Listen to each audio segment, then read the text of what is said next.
I'm so glad that happened, and then we found that gift.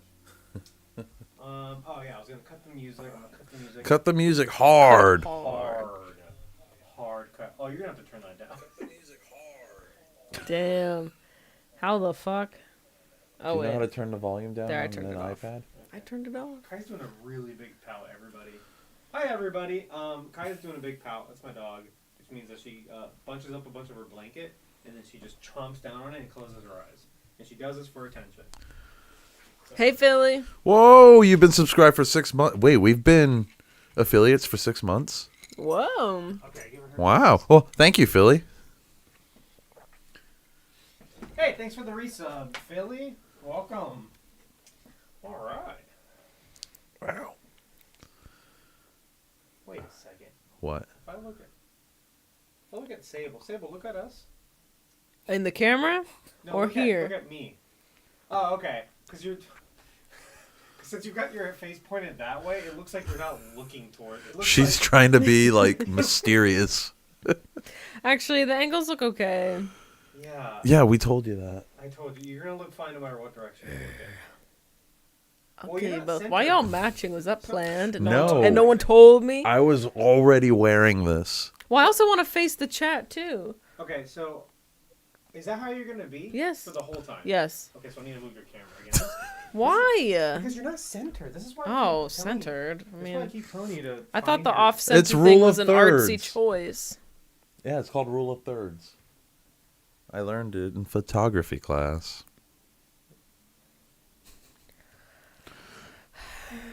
Sable looks like a sad girl. Who said that? Like in me. Oh, I thought you were reading something. You look like a sad girl in a mid-2000s music video. That's the dream, honestly. If it's if it's worth anything, I feel like this is not my good side either. I don't have Okay, a good first of all, you're side. the most photogenic person I know, and it pisses me off. Okay, do you see And you how- have two equal sides. I want you to Do you look see at my how face. Did Look you at see how I just said that to you and you didn't believe me? And I said both your sides are perfect. Look at this. Look at this side. Beautiful. Show Bro, me the other side. you look too. What? Am I looking on the camera or at you? Okay, now show me the other side. Okay, you're smiling different. Okay. Otherwise, identical. Identical. She's Bella. Is it not raining? Is it raining? It is It's not It's raining. a really nice day here, actually. Bella. It's nice and cool, nice and It's breezy. like 51 degrees outside Fahrenheit, which is just so It's comfortable. easy, breezy, beautiful cover girl. That's Ugh. right. Okay. Okay, I'm gonna hit. I wish it was raining, honestly. Why? So you can pretend you're in Washington? Duh. Why else would I want it to rain? It is kind of foggy outside, though. Yeah, it is. Okay, I have hit record on our device, so it is now recording. We got that mist we were talking about today, and now the roads are skating rinks. The Mist? Like the movie? We got that mist. Oh. That rain, that soft rain. Yeah, I hate that. Sable, I was telling Billy about how when we went to North Carolina, when it rains over there, it just mists for 3 straight Yeah, days. it's kind of And it crazy. just doesn't stop. Like, it does not stop. It's always just constantly misting. And it's like, I would rather have a torrential downpour I think I'd rather have mist. for 30 minutes and then it goes away, like in Florida. And Yeah. it's just sunny again. And See, humid as I don't fuck. like the sunniness after the rain. I'd rather it stay cloudy and dreary. Because the sunniness after the rain, it's too much for me to handle. Like, I don't like it. She sounds stressed out like she's reliving it It's right like, Yeah. oh my god, when the sun comes out afterwards. Because when it's rainy, I prepare for that, rainy, cozy day. When the sun comes out, I'm like, oh, wait, that changes everything. Whoa. Everything. But it happens every day. Yeah, it Yeah, does. summer's rough here, actually. Yeah. I can't wait for summer, honestly. I hate summertime here. No, I want spring. Spring's almost here. It's basically here. I mean, our winters are basically everyone else's springs. Pretty Like, much. Again, Yeah. it's 50 degrees. During the daytime, it's like 60 to 70. It's like, it's just nice. We don't get a winter, that's the thing. Yeah. Yeah. It's just nice. Anyway, we're not doing the news today because I didn't have time. Also, we wouldn't have time anyway, honestly. Yeah, we should probably get to business. But as a quick warm-up, let's go. How's your day, people? Sable, how's your day? What have you done today? Oh, How is was this a work? new segment? Yeah. Or just It was good. Work was good. It was chill. I did 2 tattoos on the same person. And I've got... Because you got to talk in the mic, man. Oh. Well, I'm kind of talking... Oh, I guess that's fine. But yeah, as long as you can look wherever you want, just talk into the mic. Okay. I forgot what I was saying. Oh, yeah, I did a couple tattoos. I got some drawing done. I ate my chamoy pickle last night, and it was one of the best snacks I've ever I had. really saw it on TikTok. He commented. Oh, Was you he posted upset it? about it? Yeah. How come I didn't know you posted it? You didn't see it on TikTok and the group chat? No. He did share it. I'm posting the I didn't shorter see version. that either. I'm What the fuck? posting the condensed version tomorrow on my Instagram. Okay. But the extended version is on TikTok. yeah, the red ass The pickle. red ass pickle. It was so good. What the fuck is that red ass pickle? I think what chamoy is like a Mexican candy. It's like a chili paste. Yeah, I have some. I Yeah. still have extra. Ooh. It's On like break, a I chili might paste. eat some. At Buc-ee's, they sell peach rings that are covered in chamoy, and they are Chamoy's delicious. so good. It is. It's like sweet and spicy. Yeah, but the flavor is just so good. Hmm. But yeah, that was a highlight of the week for me. Berto, how was your day? Well, I got home from work last night at midnight, and then I woke up at 6 a.m. this morning to go back to work. Oh, that's So rough. I'm like, I have a bunch of caffeine and alcohol in me right now. So I'm just not healthy, but I feel great. He's thriving. But that's about it. I mean, work was busy as fuck. But Whoa. I'm just because I look at you and I feel like you're like the mic's in your way and you're like. You know I do wiggle. It's nothing this. I new. know. I gotta cut down your wiggles. Okay. I wish I knew what any of those things were. Unfortunately, I live in the fucking you need country. some southern culture, Yeah, Philly, you need to get out of the Arctic and come here. Stay with us for a week. It'll be so fun. A week's a And- long time for anybody to stay I here. mean, if you're traveling from Canada, That's true. That's quite the journey. that would be like a whole new vibe for Philly. I don't even stay in my own house for a week. You to talk about Why is Berto in trouble it. You too? don't stress me out. What? Guys, and it's harder in the Philly edit. can hear us. When you don't talk into the mic, it's so hard in the edit. Oh, but that's when I get my classic fadeaway What the whispers fuck, what? that everyone What do you loves mean? so Your much. fadeaway whispers are so hard to edit. Oh, Where well, do you it's stay? my I stay at trademark. work, Philly. He has a cot in the back. I'm that he never sleeps on home. at work. I haven't seen one of my roommates in like a month. Yeah, That's That's crazy. because you're both antisocial. Well, no, he's antisocial. antisocial means you're like a serial killer. It's not the correct word. Antisocial does not mean you're a serial Yeah, killer. it doesn't mean what y'all think it means. I don't think it means what you think it means. I think y'all are both confused. All right, we're gonna look that up later. And find out. Antisocial personality disorder is like what serial killers have. Yeah, but when you say like off the hook, like I'm being antisocial, just means you don't want to talk to people or you have tendencies where you don't really want. That's the cutest thing I've ever seen. Yeah, I'm looking at her Where too. you don't really want to talk to people, which is like half the time for me. Yeah. The definition of antisocial is contrary to the laws and customs of society, devoid of or antagonistic to sociable instincts or practices. See, it's Yeah, different. but that's not having a disorder. That's just like a behavior. Yeah. Yeah. Also, but it's... not sociable, not wanting the company of others. Yeah, see? Oh, all right, whatever. Anyway, are you guys ready to get started? Yeah. Mm-hmm. Okay, cool.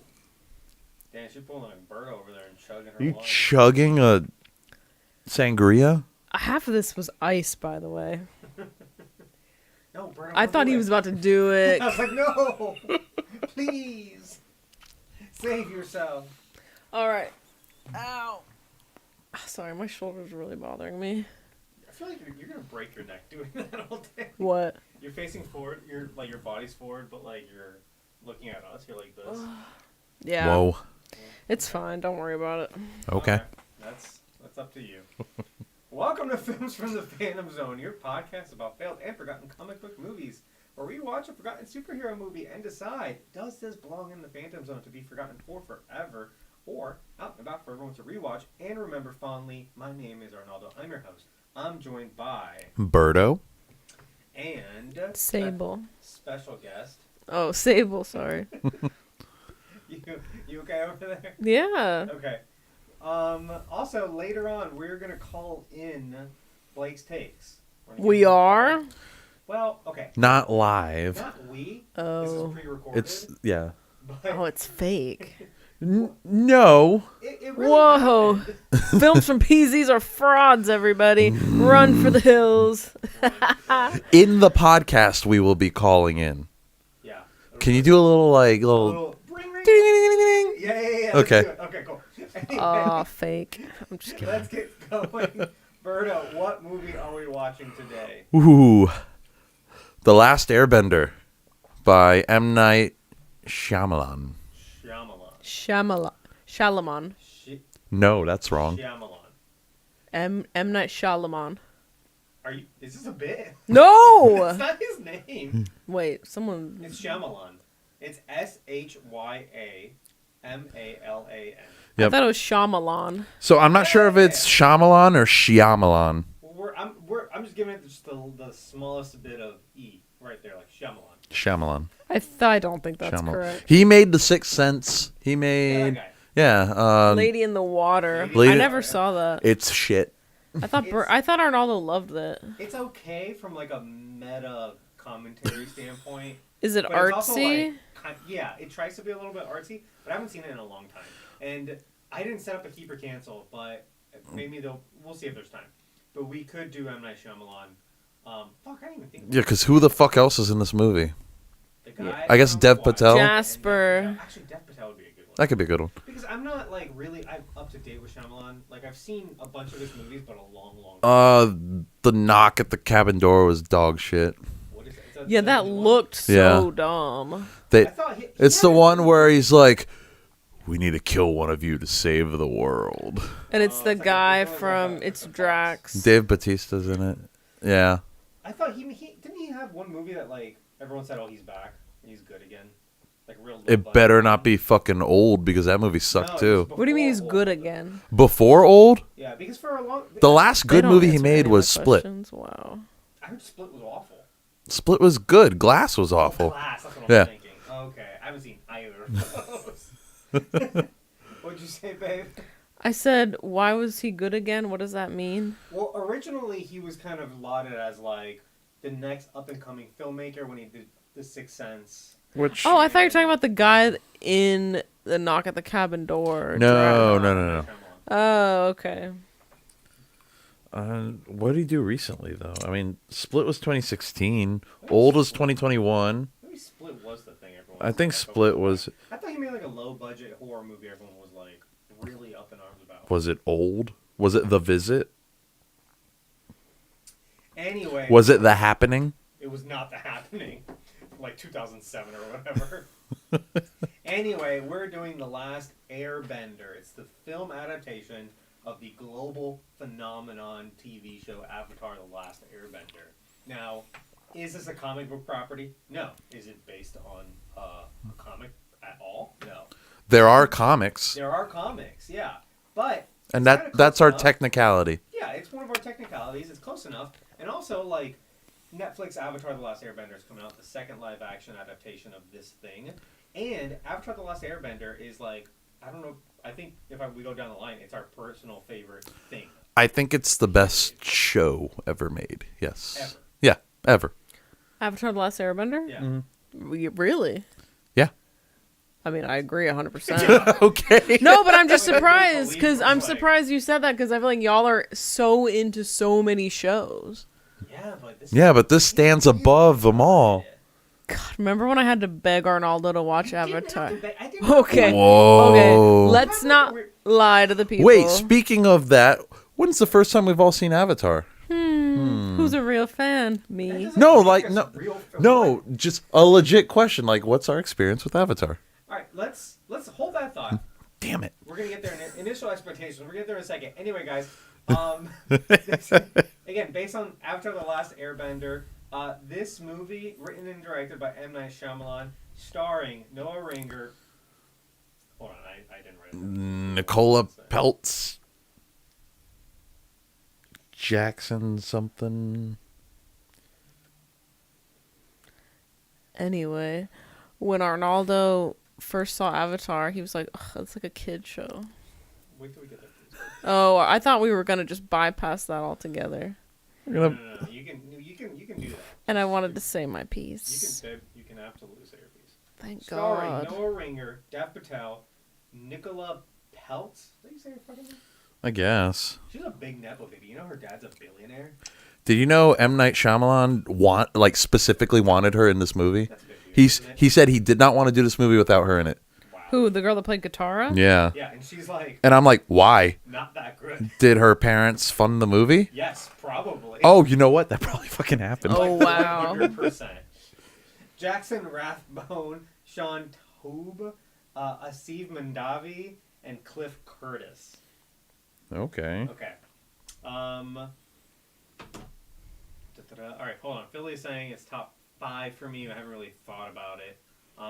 He was 25 when he watched it for the first time. Okay, cool. All right, and you guys, before we get started, this episode is being streamed live on Twitch. If you guys like the show, you want to be a part of it, join us every week. It's either sometimes Mondays, sometimes Tuesdays. Today's a Wednesday. We'll let you know on Twitter and on Discord. But if you want to be a part of the show, that's how you do it. You can join Philly the J, who's here with us, hanging out on twitch.tv/filmsfrompz. Anyway, let's get started with our initial expectations. Berto, you were about to ask me an Avatar-related question. Go ahead. Oh, I mean, I was going to ask you just when did you start watching out? Like, did you see this movie before you saw the show? I'm pretty sure I saw this movie after I saw the show. Okay. I'm like, actually, I'm 100% of that. Okay. Yeah. Sable's got something to say about me watching Avatar. Wait, when did this movie come out? 2010. We didn't even know each other then. Correct. Oh, so you saw it after, like way after, because I saw it opening night because I was excited. Cause I saw it opening night too. I was a true fan. Yeah, but we're talking about the TV show. Yes, of the TV show. Yeah. What? Baby, you had a whole thing. Oh, say, okay. I paused you, and now I'm telling you. Oh, okay. So basically, years ago, Arnaldo wanted me to watch. We may have told the story on the podcast before, but we'll give a little refresher. Arnaldo really wanted me to watch the show Lost, and I really wanted him to watch Avatar: The Last Airbender. And I was like, damn, this is like not really an even trade because Avatar is so quick and easy and amazing. It's not that long. The episodes are short and very easy. And I have to watch these like long ass episodes. Lost is 4 times as long as Yeah. Avatar. But I'll never forget, you did a little huff and puff about watching Avatar, and you're like, oh, like I just never got into it. It was just like a kid's show. And I was like, babe, come on. So I need you to give me my flowers. I need to get the recognition I deserve for introducing you to Avatar: The Last Airbender. Because I'm the Whoa. reason. You always keep saying that, but like I've never argued that like we had this exchange and that's why we started this show. Yeah. But, like, yeah, when this show came out, it was what, 2006 or something like that? 2005. 2005? Yeah. I was already in high school. So, like, for me, and we're going to call Blake's takes later. I was in Already said 6th it grade. in that, but, so, I'm going to repeat myself. But, from my perspective, when I put on Nickelodeon at that time, I was just watching SpongeBob. Because, like, SpongeBob is hilarious for people of all ages. And high school is, like, a prime time to get to, really like the meta humor and the adult humor in SpongeBob. So, like, I was watching SpongeBob all the time, and I see the commercials for Avatar: The Last Airbender, and, like, the commercials just don't do the show justice at all. Like, the promos that they would have. And it'd be, like, from my perspective as a teenager, I couldn't tell the difference between, like, Avatar and, like, any other kid's show. Oh. Based Whoa. on the promos, because it's like, hey, like, here's a show about a guy and a gimmick. The airbending. You must not have seen the promos like before the show came out because it was pitching like a super serious like show. Yeah, you'd see like the TVs, like the 30 seconds. You'd see like catch this episode of Avatar. Yeah. Yeah. Yeah. Because it's like, how, from that perspective, how can you tell the difference between that and like Ben 10? You know what I'm saying? Ben 10's good too. Ah, well. I remember Max started watching it. My brother, he started watching it first. And Summer and I were like, what is this show you're always watching? And then we got super into it. And we watched it live as it was coming out. And book Fire, I'll never forget. The three of us would get so excited. We'd get together. We'd all sit down and watch it together. And it was like such a big deal. And once my grandma was in town visiting and she was staying with us. But that was one of the nights that I think it may have been the finale. So it was like a big deal. So we're like, Grandma, like, sorry, not sorry, but we got something to do. Like, we have to watch the show. So she sat, I think she watched it with us. And we were telling her about it. And she was like, What are all these strange names? Katara, Aang. Why don't they have normal names like Betty or Anne? And we were just like, actually, And you were like, okay, boomer. basically, no. She used other.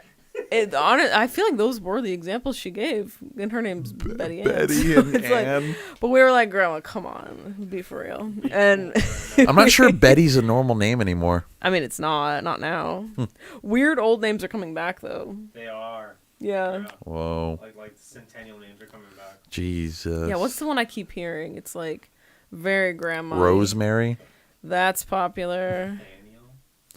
Nathaniel? That's like a grandma girl's name. It's like This doesn't matter. Gertrude. Constance?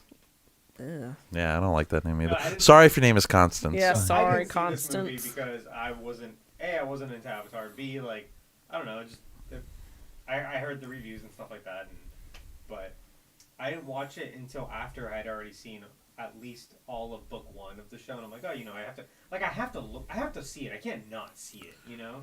Like, I already had the mindset of this podcast in mind, where I'm like, I have to watch all the bad adaptations. No matter how bad. Yeah, like that's part of the whole process of liking like a thing. Like you have. I kind of have a same. I don't know what I would. It's some sort of complex that we have. I don't know, but yeah, I don't know. Yeah, what's up with that? Real quick, babe. Do you see how like the microphone's covering your entire face? So like, do you want to? I can't tell if she's purposely looking away right now or not. So like, do you want to just face this way so we set up the camera so it doesn't have blocking your face? If I face this way, it's my bad side. That's what I'm avoiding. An not, ad? What is this? It's not bad. Whoa, yeah. Yeah. That means we're getting money. So people can't see us right now? No. Oh, so we should stop talking for a minute. Oh, we're in the corner. We're in the corner. Oh wow. I better get a payout. Anyway, so what do you want to? Are you gonna stay? Is this how you're gonna be the entire time, like facing? Yes. But I'm fine with it kind of covering me. But like, if I make an audiogram, it's gonna be weird because it's gonna be like this the whole time. You're gonna be like, my name's Shapel. You can see my face. No, when you're talking, I see like all of this is. Oh yeah, when you're talking, the mic covers you like that. That's what I'm saying. Should we just move the? I mean, I don't mind the mic Whoa, that ad covering looks me. cool. Is that a pirate thing? Oh. Skull and Bones. Skull and Bones, the Ubisoft game. What the hell is that? It's a pirate game. Ubisoft? What is Ubisoft? They're a French-Canadian game company. Whoa. Can you try moving my keyboard a little to the left? Your keyboard? Yeah, the whole keyboard. Yeah. Like just like maybe like 3-4 inches. Gross. Okay. It's making the most noise. Wow. Okay. Oh shit! Did I unplug it? Yep. No. Oh no, Sable's gone. We just see Arnaldo's arm. What is that all I'm just trying to about? move your camera then, so like we can see. Okay. Your face, babe. Like I want. I This mean, to I don't work out. mind my face not being in it. So you want your good side, but if your face is completely covered, Then you have no then side. you have no side. Whoa. Philly is slow on replies today because he is typing with one hand because he injured himself. That's true. I'm so sorry about that. Yeah. Okay, perfect. Hey, she's back. Okay. How are you? Is this how you're gonna? So you're gonna be like this? Ideally, yeah. So Like so this. you have to. My point is, you have to talk into the mic. So, Okay. So like this, Why am I so close to the camera and everyone else is far back? because this is how it's set up. Because of your desk. Hey, Kaya. Look how cute she is. Oh, she did not give a fuck. Okay, there. Okay. Okay, that looks good. From now on, if you do this podcast, it's just gonna be your bad side, and you're gonna. Like, Whoa. Or I can sit in your chair. Because this is a lot. To What deal if with. we get a super long cord and put the camera on the other side of the desk? Sometimes that doesn't work. Because that's what I was kind of trying to mitigate. But if I put an extension, again, the computer's over here, so it's already plugged into an extension. You can't be plugged into two extensions, or else it just won't work. That's right. That's right. That's right. All right, let's get into the movie then. Right now?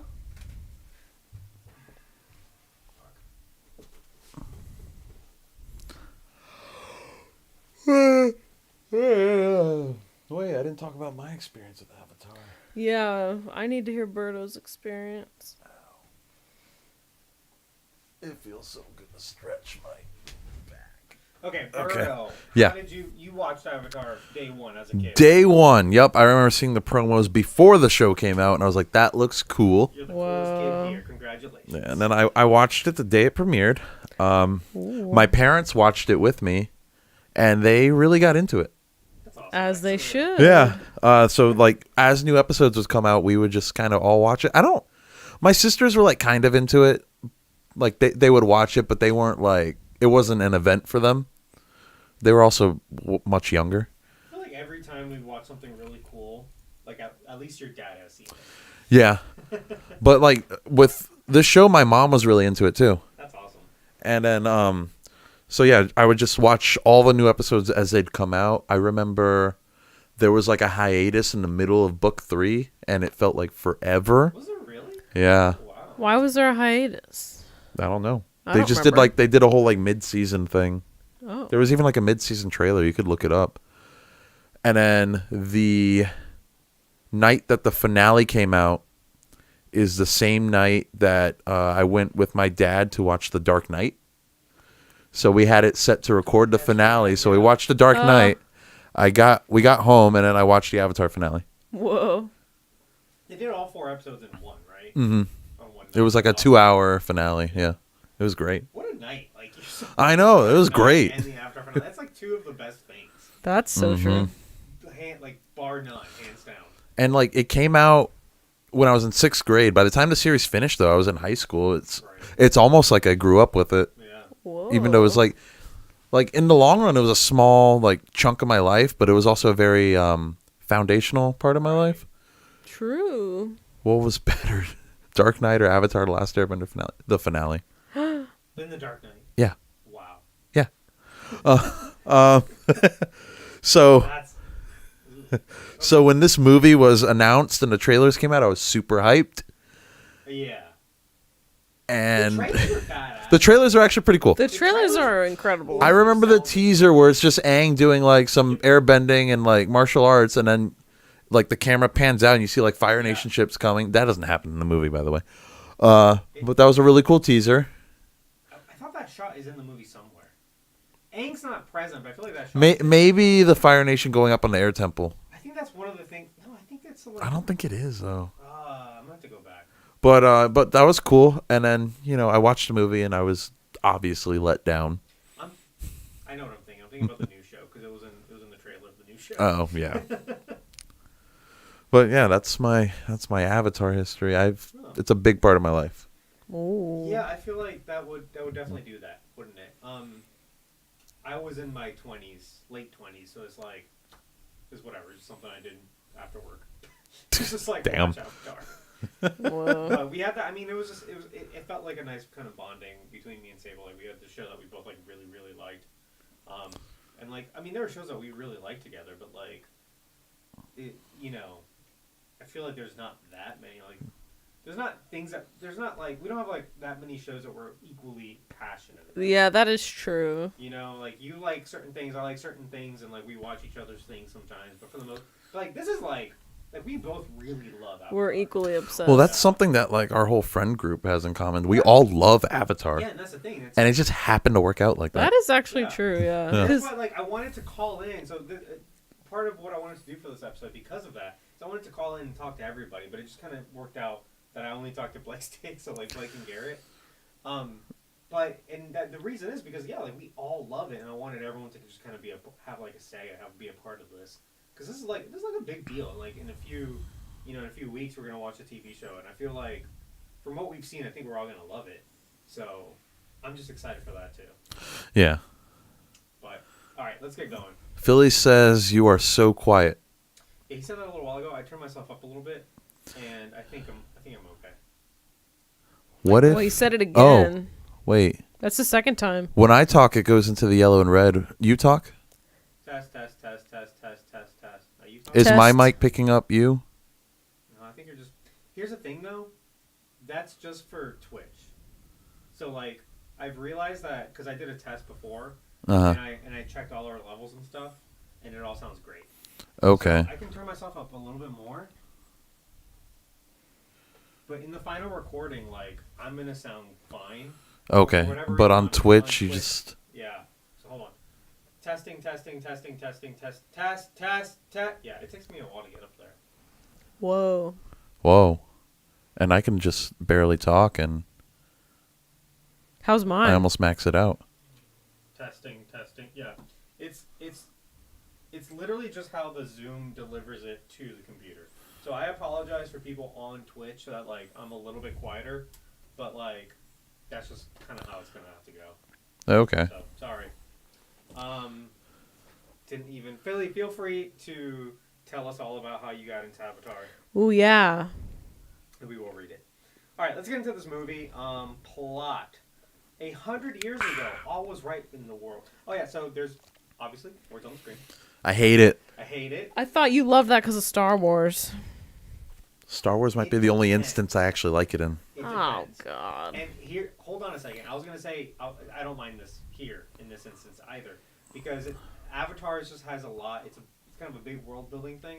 Mm. There's a big premise, and the TV show starts the same exact way. Yes, but... Well, finish saying it first, and I'll tell you how this... She's just saying a whole lot of nothing. She is saying, no, I agree with you. This is not that well written, which is just funny because like they could have just copied with the TV show. They literally could have just used the same intro. Yeah. And then, throughout this movie, we're going to see a lot of places where like they just do the TV show, and those are the moments where I'm like, oh wow, this is really good. I'm like, oh, they literally are just doing the TV show. You know? But anyway, and then Katara is narrating this also. 100 years ago, all was right with our world. Prosperity and peace filled our days. The four nations, water, earth, fire, and air nomads, lived amongst each other in harmony. Great respect was afforded to all those who could bend their natural element. The Avatar was the only person born amongst all the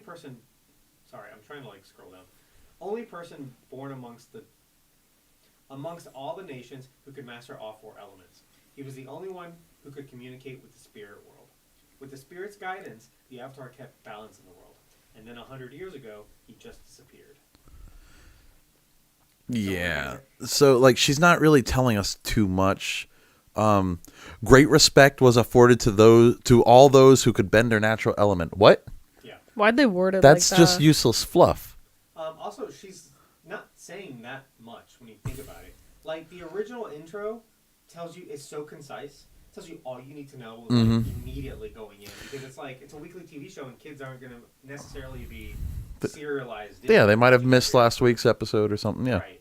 Like, this doesn't say, like, that they're at war, that the Fire Nation attacked. No, it says none of that. It just says... And it says it's almost too much info dumping because it's like, are you going to remember the thing? If you don't know about Avatar, are you going to remember the whole spirits thing? Doesn't Graham say the same shit, like, Yeah. Like 5 minutes later? Yeah, like 10 minutes into the movie. Yeah. and this is just gonna... This is a theme throughout this No, movie. she doesn't. She tells him about, like, the spirit world and stuff, and... Oh. I don't And then Katara and Sokka are like, we don't have time for this conversation. We got to go help them. Oh, yeah, We don't have okay. time, Grandma. This movie's 90 minutes long. True. We gotta go. A young girl named Katara in the South Pole controls a ball of water floating over the ice. She drops it on her brother Sokka, pronounced Soka. Bleh. Katara voiceovers that the food... So, right now, I need to decide if I'm going to pronounce all their names correctly or as the movie pronounces them. Do it as the movie does. Just Are you going to say Avatar wrong, too? Yeah. Just Avatar. The Avatar. And we'll get to that. But anyway. Ugh, I hate all that. Katara voiceovers that the food in the Southern Water Tribe is scarce, and the warriors have left to fight in the war. Sokka and Katara track a tiger seal to an ice sheet until they see a light form below. Sokka uses his boomerang to crack the ice below them, instantly putting themselves in danger, and they run away. A giant ball of ice rises to the surface and opens, shooting a beam of light into the sky and reveals a boy from inside. The beam is witnessed by a Fire Nation ship. When Zuko yells "Uncle" there, it sounds like Dante Bosco yelling "Uncle." Oh yeah. Like it sounds like a clip from the show. I think I remember that, and I thought Uncle, that look. It does. It sounds just like him. Yeah. So for the most part, and to start off these conversations, I think this is like way more faithful than I was expecting. Like some scenes are like shot for shot, just doing the cartoon, you know? Yeah. Some of this is just that. Like I went back and watched the first episode. By the way, like I watched the first season of Avatar like to get prepped for this. But like just today, I watched the first episode again to just see how this matches up. Because I couldn't remember the light in the sky was from the show, but it's like all of this is like straight from the So there is a light in the sky. I think because he's in the Avatar state at the time and all that. And it Yeah. breaks open. Like yeah, it literally like it looks just like this. Yeah. Which is cool. Like even freaking like you were saying, Zuko looking slightly to the right from his ship, and that's where the light is. Like it's like they're really going shot for shot in a lot of places. Mm-hmm. Well, at this, so the first scene, like, I guess I can ask this question a little bit later, but when did y'all realize, like, ooh, this movie is kind of not good?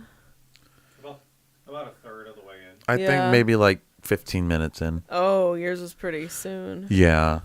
I mean, we can. Yeah, we'll hold that until we get there. When okay. Point in the narrative that you're like, yeah, this was it right here. This was the moment. But I mean, I knew about the whole names thing, how they pronounce names differently, but like, we're gonna get to Ong in a minute. But like, did that throw you off? It pissed me off. In the movie theater? Yes, I was mad. Like, I was sitting there like this, and to go Ong, and I go Ang. Was that in the trailer, or was that a surprise? It was a surprise. Wow. Why did he It'd make be like Sokka. those I'm like, Sokka. decisions? Like, so many names were changed. Why? Like, okay, That's not like a cultural thing. So Like, why is he trying to do that? Like, it makes me mad. Okay, so I was gonna save it, but yeah, let's talk about the names now. Then I understand what he's doing, but I hate it. Because I think he's wrong, but I get it. Okay, because Ooh, explain yourself. I'm upset. the names Aang, Iroh, Sokka. I think those are really the only Sokka, Avatar. Sokka, Aang, and Iroh contain sounds that are uniquely American, right? If you were to, and so like obviously like Avatar is based on Asian cultures, But right? it's fictional though. It Like is that's fictional. the part that's like Right. make the names whatever you want, and why are you fucking up a critical part of and the character? Oh my god, it's just insane. It is fictional and it is American, so it's kind of Yeah, like, they're American. matter. Like what? But so, well, hold on. So the hard R, the R, like that sound is uniquely American. Not just in English, in any language. We are literally the only people on the planet that say that sound. It's remarkable. And that's not my opinion. I'm gonna link below this guy on YouTube. He's a dialect coach for like movies. He has a great YouTube channel where he talks about all kinds of dialects and accents. Did he talk about this movie? I don't know if he talks about this movie, but I've learned a lot from him, including the whole R thing. And that's why like children can't say R. Like they can't really say that sound until they get to, like, They have to learn it. They have to like develop their mouth a certain way, and that's why like British people have a real tough time like doing American accents and saying that R sound. Every British person I hear do an American accent, they do a Southern American accent usually. I think because they can cover up a lot of stuff, and it has some of the same. Like I think Southern American will drop a lot of like consonants towards the end, and it helps with like their accents also. Wait, how do they say words like road or red? Like that's an R. That's a hard R. Like what do you mean? They don't say that. They don't go red. They go red or something. What about Sound Australians? British at all? Or it's not so much on the attack. It's like in the middle, like I row, right? So like I row like that. Like no one other than an American would say it exactly like that. Similarly, the A sound is like pretty American accent, whereas like because an avatar, like a British person would say avatar, right? They wouldn't say avatar, but an American would say avatar. And so like for that one, I feel is if they had hired a bunch of British people to do this, we wouldn't have never noticed because they would have naturally just said avatar. And I don't think it would have bothered us as much. Yeah. But because in this movie they say avatar, but they're all Americans saying it. It's like they're code switching, and it sounds really fucking weird. It's like if I was like, "Hey, last summer, me and Sable went to Barcelona." You know, like, I'd we hate go to that. Barcelona, but I would never say that. I would say we went to Barcelona. You know what I mean? Right. Wait, so Australians be using the hard R all the time. That's true. Nar, avocado, Nar. like R, like they're adding in R's She's where there is insulting no Australian R. people. Sorry. I'll send you the video where he explains it way better than I do because I'm not a dialect expert. Right. What the Australian? So my point is, M. Explain Night it. Shyamalan is Indian, right? English is not his first language, and he goes and he hires a bunch of Indian people to play the Fire Nation, right? Right. And I think that when he looks at this, he goes, "These are all names that are pronounced as if they're American, but it's not. They're supposed to be a part of a different culture. So let's pronounce them as if a person from this culture was saying this." A person from the Fire Nation? Right. So I agree. He's wrong, but I understand where he's coming from. So you go an Indian person, or even a Japanese person, or anybody else. They would say like Ito. They would say Ito Yeah. instead of Iro. And instead of Aang, they would say Ong. And instead of Sokka, they would say Sokka. Right? So, like, I get where But then we got white ass Sokka and Katara. Exactly. And Grand. And Grand. By the way, those are the only 3 white people in the Southern Water Tribe. And The it's rest of the fucking- Southern Water Tribe look pretty Inuit. They're all like natives. But then you see these 3, and it's like they look like outsiders. Three Anyone in the whiteys. speaking role is white. And everyone else. It's very strange. It's so It's strange. distracting. It actually usually I don't like really notice that kind of stuff or take No, mind they to it. stand out. But no, it's like Yeah. noticeable and like it makes me feel like this is also fake. Y'all are white as fuck. Grand is some backwoods Alabama hick. Is this a That good was time to so say that aggressive. Zuko was originally going to be played by Jesse McCartney? That was M. Night Shyamalan's choice. That's Yeah, so I'm gonna cut to you fucking for weird. random depressing reviews or details. Oh yeah.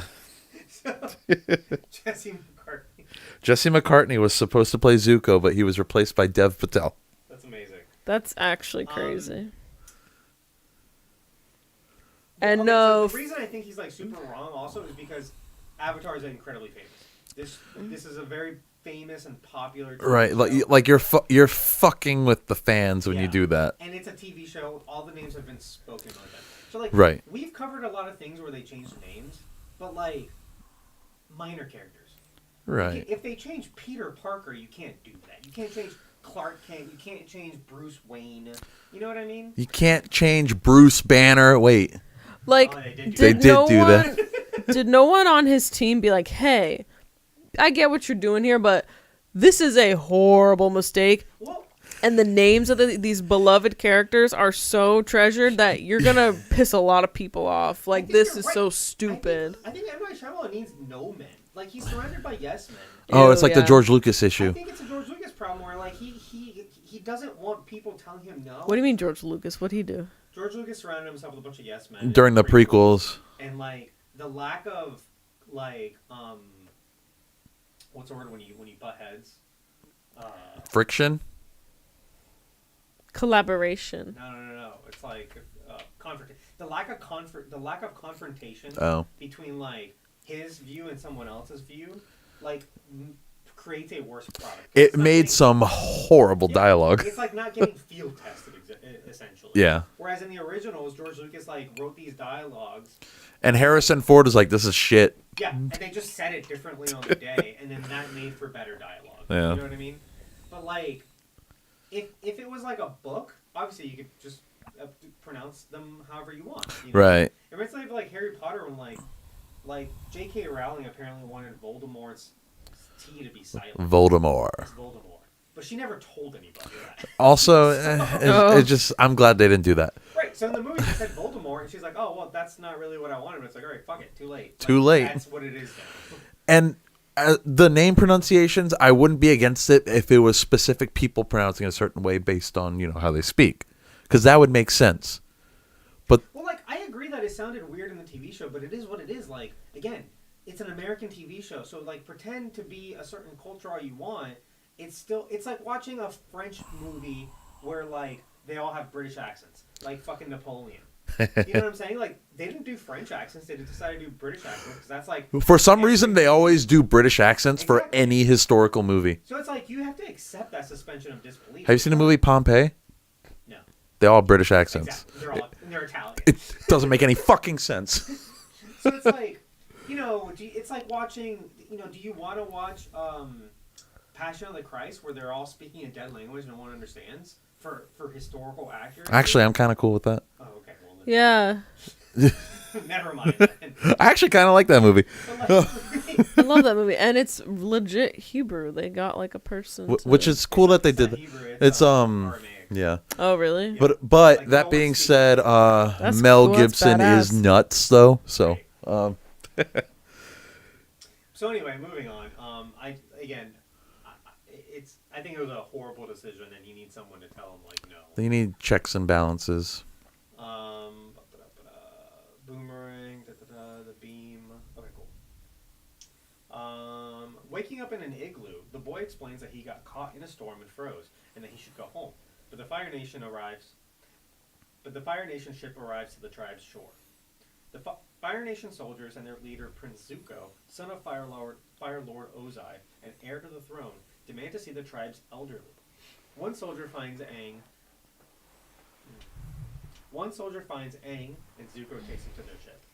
Their very white Grand explains the spirit world and believes that the boy is the Avatar. She's the worst character in this whole movie. You think so? She looks like she's from Alabama. She does. That's Like what- straight up. Like no, like Southern, yeah. Katara convinces Sokka that they need to save Aang and that he's their responsibility.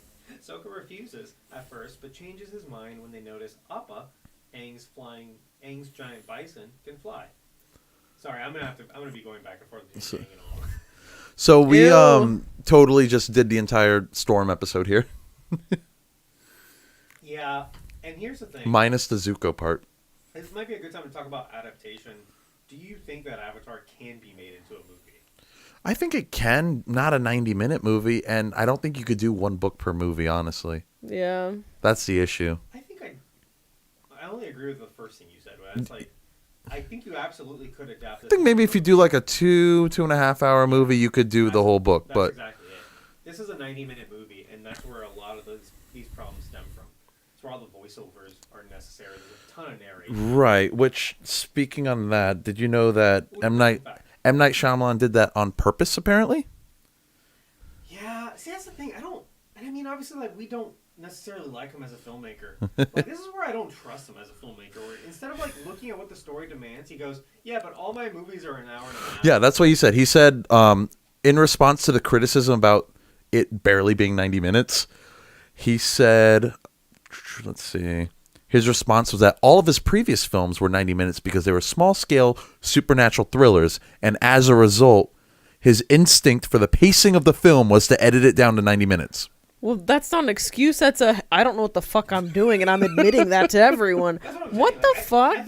That's what he said. That's To what a certain level, he's incompetent. I think there's a level. he's incompetent. How did Like, he get? he's like, well, all my other movies are like this, so it was just instinct that I had to edit it down. Like, That's insane. crazy. You had to write entire scenes to like explain full episodes. and that's why we have like shitty little montages and like just voiceover. Katara voiceovers, and yeah, it's Get his ass, Sable. That's what Philly said. it's not Hell yeah. it's not done We well. ride it, Dawn.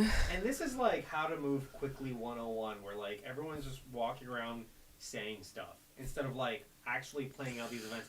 Like in the original, they go through this entire few minutes of figuring out how to make Appa fly. Where in this is like He's already flying on his own. They walk outside. Oh, there he is. Look, he's flying. Let's go. Done. You know, it's not as enjoyable to watch, and the end product is like boring because you cut it down so much. And Right. It's But- yeah. I think you absolutely could adapt this into a movie. Like they've made books movies. You know what I mean? Yes. True. Like I feel like I'm gonna compare this a lot to like Harry Potter because I feel like Harry Potter is like the master class in adaptation. I think those are like some of the best adaptations, book to film. Those movies were done so well. I would argue that maybe the first and second are a little too closely adapted. They're too long. They're a little too long too. But Too long. the second one's too long. But then you have the issue where like the longest book is the shortest movie, and that pisses me off to no end because they cut too much out, which happens. But all that being said, yes, the Harry Potter series of movies is one of the best book to movie adaptations, besides like Lord of the Rings. Yeah, but those are like 4 hours long. Okay, here's the thing: with the Harry Potter movies, you could just watch those, and if you haven't read the books, you wouldn't want more. You could watch those movies and be like, I am perfectly satisfied. Those are really good. You wouldn't leave the theater or like finish a DVD or whatever and be like, I feel like there's a lot of stuff missing, and now I want to read the book. Clearly, you haven't seen Order of the Phoenix recently. I have actually. Like a year We ago. just rewatched them the other day. Yeah. The other day. No, actually, the other day. It was like less than a year ago. Something like that. Yeah. Okay. It was. I don't remember. Oh. I'm not questioning you. I just don't remember. But like you would watch those movies and then go, oh, you know what? I really enjoyed this. Let me go to the books for like extended lore. You know what I mean? And to me, I feel like that's a sign of a well done adaptation. Whereas obviously this, you're not satisfied by it. But like No. you could have done it. I feel like you don't have to do every single episode from the show. You could do a couple montages. You could put certain scenes in certain places. Yes, but do a don't movie. put like 10 episodes into a montage. No, absolutely. It's like, and Aang went around and helped people. Okay.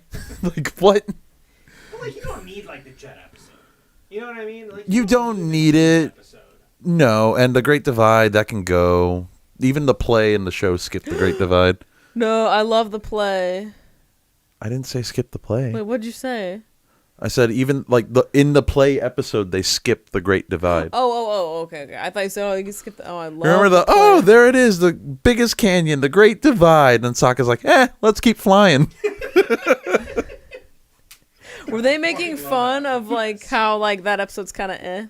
Yeah, they're making fun of how so it was fucking like one of the clever. only episodes that's like filler. I like that. But that episode is literally one of my like favorite. I'm Is not that kidding. a It's one of my Dave Filoni favorites. episode? I have no I idea. don't know if it is. It's the episode I've seen the most because for some reason that one was rerun like all the time. I don't think that it might be a Dave Filoni episode. I'm gonna have to look that up. Hey, Captain. Captain's here. Thanks for Hey. the Thank you. Fire for what? Oh, Philly is I think he raging thinks you're right talking now. shit about Lord of the Rings. No, we were never talking shit about. I just said that they're long. So He loves Lord of the Rings. I do love Lord of the Rings. I'm just saying Lord of the Rings is long, so it's like, yeah, there's no reason to not put everything into Lord of the Rings from the books. Especially the extended edition. Especially the extended edition. The Hobbit is too long. I'll say that. Yeah, the book is really short. It did not need to be a trilogy. That's the only book I've read. The only Lord of the Rings book I've read is The Hobbit. Did you notice before we move on that Appa has ugly Sonic face? Yep. Okay. He has like first of all- human teeth and first of human all, eyes. What the fuck? He took my joke. That's what I said when we watched it. Okay. He's a joke stealer. Okay. I wrote it down and you didn't say anything. About it. So you heard me. You stifled your Sonic. giggle, and then you wrote it down. Does to, he go to slow, steal all too? the glory. He goes slow, baby. God damn. That is the best joke in the fucking God. Chippendale Yeah. movie. Yes. Strangers movie, yeah. It's so fucking funny. Ugly Sonic. No, it's because yes, what you said, babe. I actually did steal that from you. But Yes. I was looking it up, and like when I saw his face here, I have a picture. Actually. It is So you guys- fucking horrifying. Momo looks kind of creepy too. They all Not look- nearly as creepy as Appa. They don't show Momo up close though. With good reason. His face is. He looks too much like a real animal. He literally looks like Ugly Sonic. Whoa. Let me look. That's not the worst picture of Appa though. Out of all of them, that's No, but- actually not bad. Oh my god. But he's doing the. No, he's doing the fucking face from Ugly Sonic. It's this from the trailer. Like I'm gonna put Yeah. this up. Show I'm gonna link this everyone. below you guys in the actual episode. But Put it side by side with Ugly I'm Sonic. gonna put it side by side with Ugly Sonic. He literally looks like Ugly Sonic. Was it the same animator? Probably. I don't fucking know. I have no idea, actually. I downloaded him too. Looks just like the cartoon. Oh, it look does at look really Look how him. cute he looks. He looks like a little bulldog or something. Oppa. Wait, is Oh, that? Did they Oppa. change his name too? No, I think they Oh, call him thought- Appa. I think I'm off. So they call. Oh, okay, Appa. Yeah. Oppa. I'd be so fucking pissed. Could you imagine they fuck up Appa's name? Oppa. That's so dumb. Anyway, in the ship, Zuko's uncle Iro. This pronunciation I'm not Daddy Iro. super mad at. That's the other thing too. He's kind of a zaddy, isn't he? That's what I've been saying. He's a very attractive man. Okay, yeah. God, we all need to put our. He looks nothing like the cartoon. And that's the Thanks, thing. so- I like when it comes to adaptations. Like I don't want shot for shot the same exact thing. I'm okay. I don't need him to be like a short, stout old man. Right. He can be, a hot dude with long, dreads or whatever. He still has that chill vibe, though. I think he was well casted. I actually I do think he's like one of the best parts him. of this movie. Yeah. Yeah. Anyway, Uncle Evil. Philly's gonna throw hands. Kindly asks to perform a test on Aang. He places a candle, a small pitcher of water, and a rock in front of Ong. God damn it. Each moved gently in front of him, despite there being no waterbenders or earthbenders present. Iroh, again, I'm going to be going back and forth between the regular pronunciations and the movie. Anyway, Iroh apologizes and says that they must take the Avatar prisoner, but Aang airbends, jumps over the pair, and runs out into the ship's deck just in time to see Appa, Katara, and Sokka in the distance. He grabs his pole, extends his kites, and uses it to fly away. All right, his use of airbending here is like one of the few cool uses of bending in the movie. I agree. Like when he like makes himself like fly out of the room and stuff. I thought that was cool. I'm not gonna lie, a lot of the airbending is really good in this airbending movie. is the only good bending in here. It's very We'll get to it towards the interesting. end. No, but this scene specifically, I remember thinking like, oh, that little boy's really good. Like sometimes when I see little kids trying to do martial arts, I'm like, what are you doing? But his like, I don't know if it was a stunt double or whatever. Well, he but was an actual martial artist. That's why Was they he? found him. Yeah. Yeah. Oh. So, what? Oh, she's in a bad dream. Okay, I could literally tell. I'm like, this kid looks like he knows what he's doing, and it looked really cool. He did. He's just not a good actor. Apparently, so Noah Bless his heart. was just like this. He was just a karate kid. Yeah. Right? And he was really good, and he was like competing and stuff. And then like he started shaving his head for like a competitive advantage. He thought hair got in the way. Like, he was What? very serious Really? about karate, I want to yeah. look this kid up. I want to see what he looks like now. He's probably better than Daniel LaRusso. You can't find Who's current that? pictures of The him Karate because Kid. He stopped acting. He doesn't do anything. Yeah. Poor kid. He got bullied. He got bullied a That's lot. so fucked up, man. Don't bully the actors, guys. Yeah, this kid tried really hard. It's Ringer or Noah yeah. Ringer. Oh yeah, I see. So he was once they shaved his head and he was like doing martial arts. All his friends started calling him Aang. They're like, "You look like the Avatar, dude." And then like there was an open casting call for this movie, and like all his friends and his like trainers were like, "You gotta do this." And they put him. They like filmed like an audition tape of him doing martial arts, and they sent that in, and that's how he got the role. And the thing is, that's actually a really cool, wholesome story. It is a very cool, wholesome story. And it's probably the only good, wholesome thing about this movie. Yeah, and it sucks that like that doesn't come. I mean, it does come across because he does look like he's doing his own stunts. Oh, he's a cute kid. He's 27 now. Wow. Wow. I wonder if he still does martial arts. He probably does. Probably, yeah, he was passionate about it. I hope this movie didn't like Ruin his life. Um, I hope it didn't have the same effect it had on like Phantom Menace had on Jake Lloyd. Right. Because Jar he's Jar? fucked. No. The kid who played Anakin Skywalker like got into like a life of drugs and crime and shit. Because he was so... 'cause Bullied. Yeah.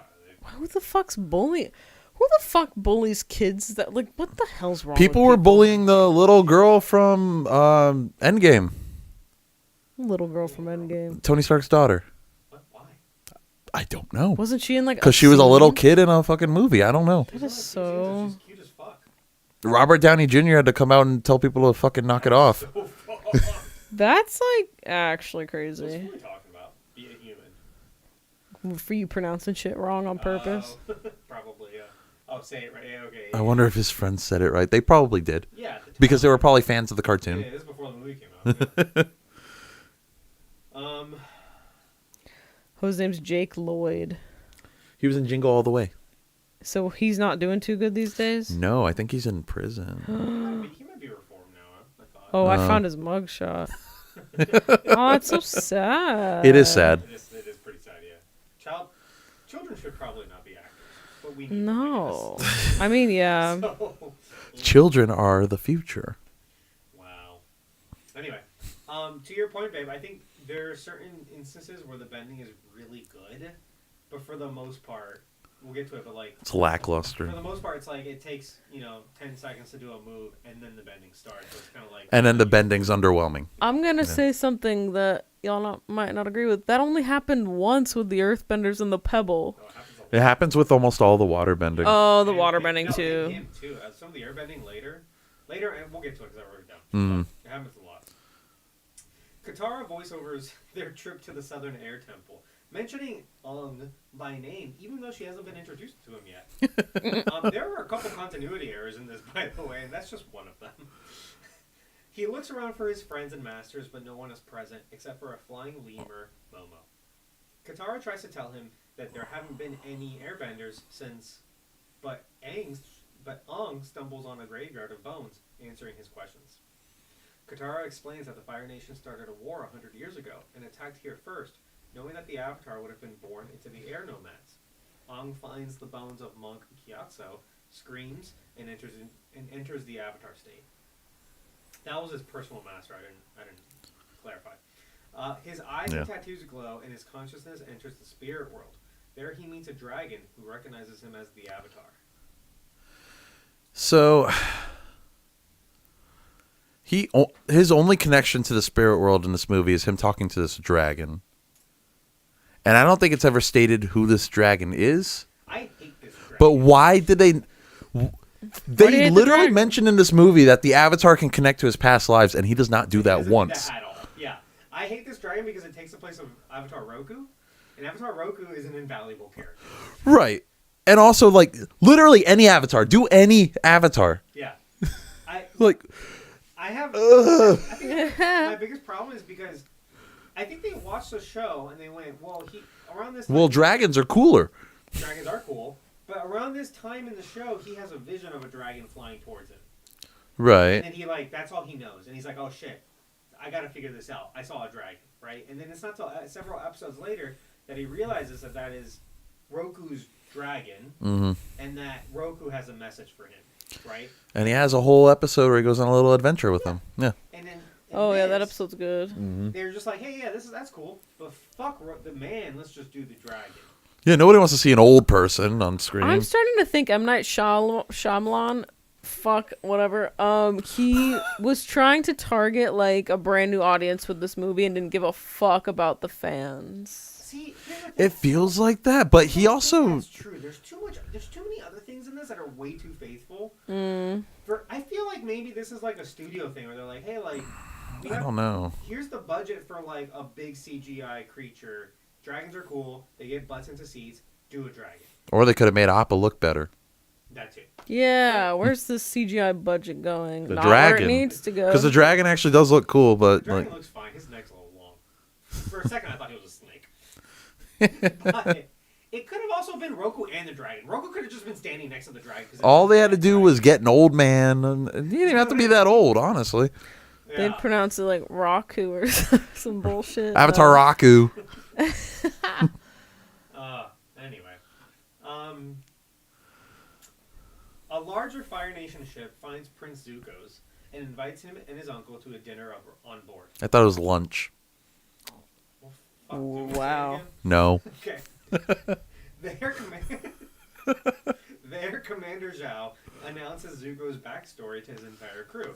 How he insulted his father, Fire Lord Ozai, who banished him and, quote, renounced his love of him. I don't love you anymore, son. Yeah. That's a cold-hearted thing to say right there. Later, Zuko looks at a photo of his family portrait before training with his crew. Though it's mostly martial arts with very little actual firebending. So, this is just Zhao being like a dick, which he is in the show. But also, this is just him telling, and we're not seeing any of his backstory. It's just, again, it's cutting for time, and it's just an info dump. Yeah. There's an episode called The Storm. Mhm. It's probably, in my opinion, the best episode of season 1. It's definitely up there, yeah. And obviously this movie's not doing that episode. But later on there's a scene that kind of touches up on that, and I think that scene is really good. I think it's a fine adapted substitution for the Storm episode. But it's like the Storm episode is just so fucking good. Right. But But yeah, to your point, this is more just television show, right? Yeah, and he's just insulting Zuko in front of everybody. Yeah. Did you notice that all the soldiers have matching facial hair? Like that's part of their uniform. The Fire Nation Yeah. soldiers? Yeah. Oh. They all have I didn't know. this Oh, those big ass sideburns? big sideburns and then a little like soul patch. You should try that out, babe. Ew, no. I think I did for a minute when I was in high school. Oh, actually. But Zhao you doesn't have the did. sideburns in this. Yeah, he does. Does he? Yeah, they all match. Does he have sideburns? Yeah, I just watched most of this movie. Today. It should be noted that Zhao is played by the guy that plays Mr. I don't know. Azil I think it's a Steve or something. in Spider-Man 2, Yeah. who owns Joe's Pizza. Yeah. 45 minutes or you're fired, Parker. No, he has to go 45 blocks in like 7.5 minutes, Oh, that's right. or your ass is fired. Yeah. Go. Aziz Mandavi, he's hilarious. He's a comedian. Worked on the Daily Show for a long time and also done some. He is funny. I do think he's horribly miscast in this. I think he does a good job though.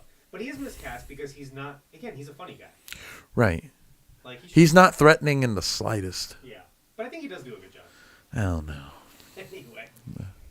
Philly made a funny comment earlier. He said the CGI budget went to one floating rock, the famous rock that 10 It was Earthbenders had. it was one floating.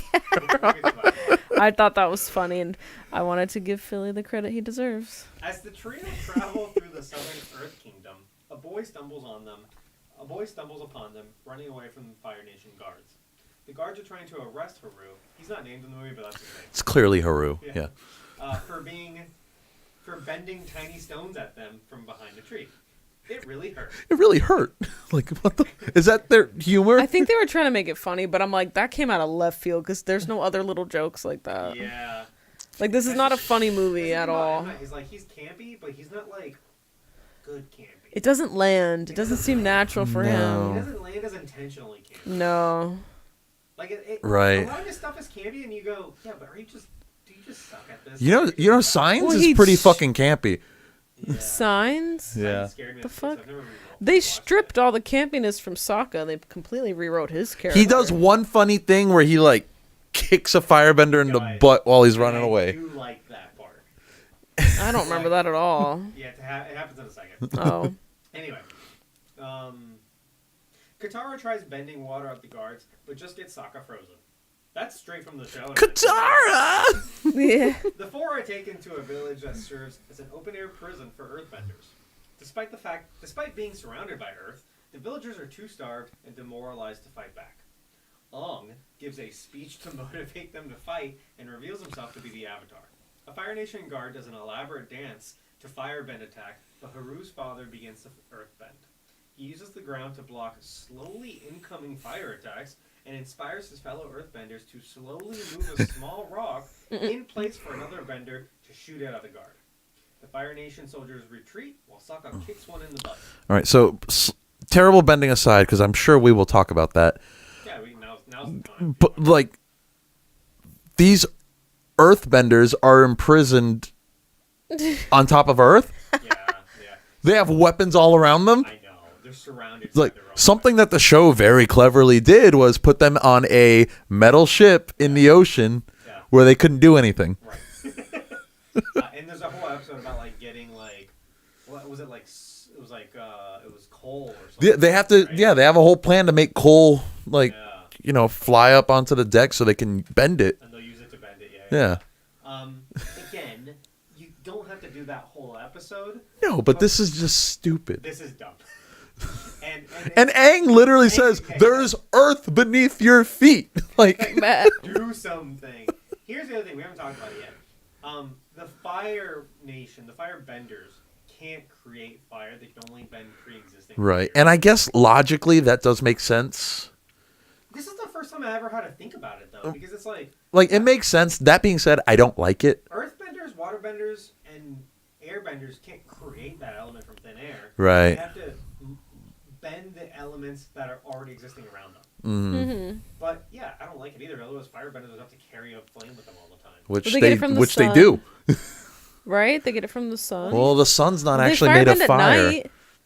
They do firebend at night, but like yes, during the solar eclipse, they can't firebend. That's true. Right. Which That's is more of a odd. spiritual thing. Yeah. When the moon disappears, the waterbenders Yeah. Really water bend anymore.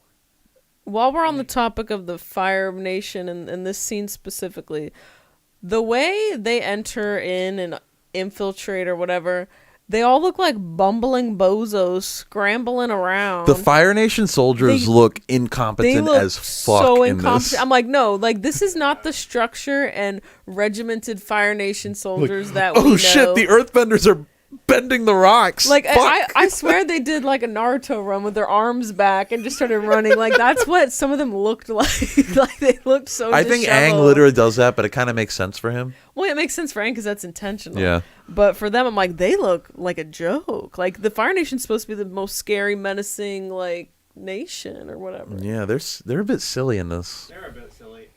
Yeah, they were I don't know, silly. man. I go back and forth between like most of the Fire Nation are basically stormtroopers. Like it's all they got the numbers, but they're not necessarily good at like fighting. Right. It's just like the upper echelon that are good at it, right? Like the Sith, like Azula and like Zhao and fucking Zuko and them. Like they're the really good ones. But your average soldier is just like whatever. Oh yeah, but then all right. So yeah, Fire Nation's stupid, but also, why does it take 3 or 4 Earthbenders to very slowly move one rock? Yeah. Here's the thing. I think this is a failure of like the this is a post-production failure. They could have made this look really cool if they had a bunch of rocks going fairly quickly. Yeah. Throughout this entire movie, because the bending is super slow, and this bending is super unimpressive in this. Just like all throughout. Yep. If you have a movie where you got this fantasy premise like this, it needs to be exciting, and it needs to be something that like afterwards you're gonna wish that you could do that in real life. You know what I mean? Yeah. It's like when we were kids and we saw Star Wars. What did we do? We went outside and we picked up some sticks. Yeah, I didn't do that at all. The rest of us picked up some sticks.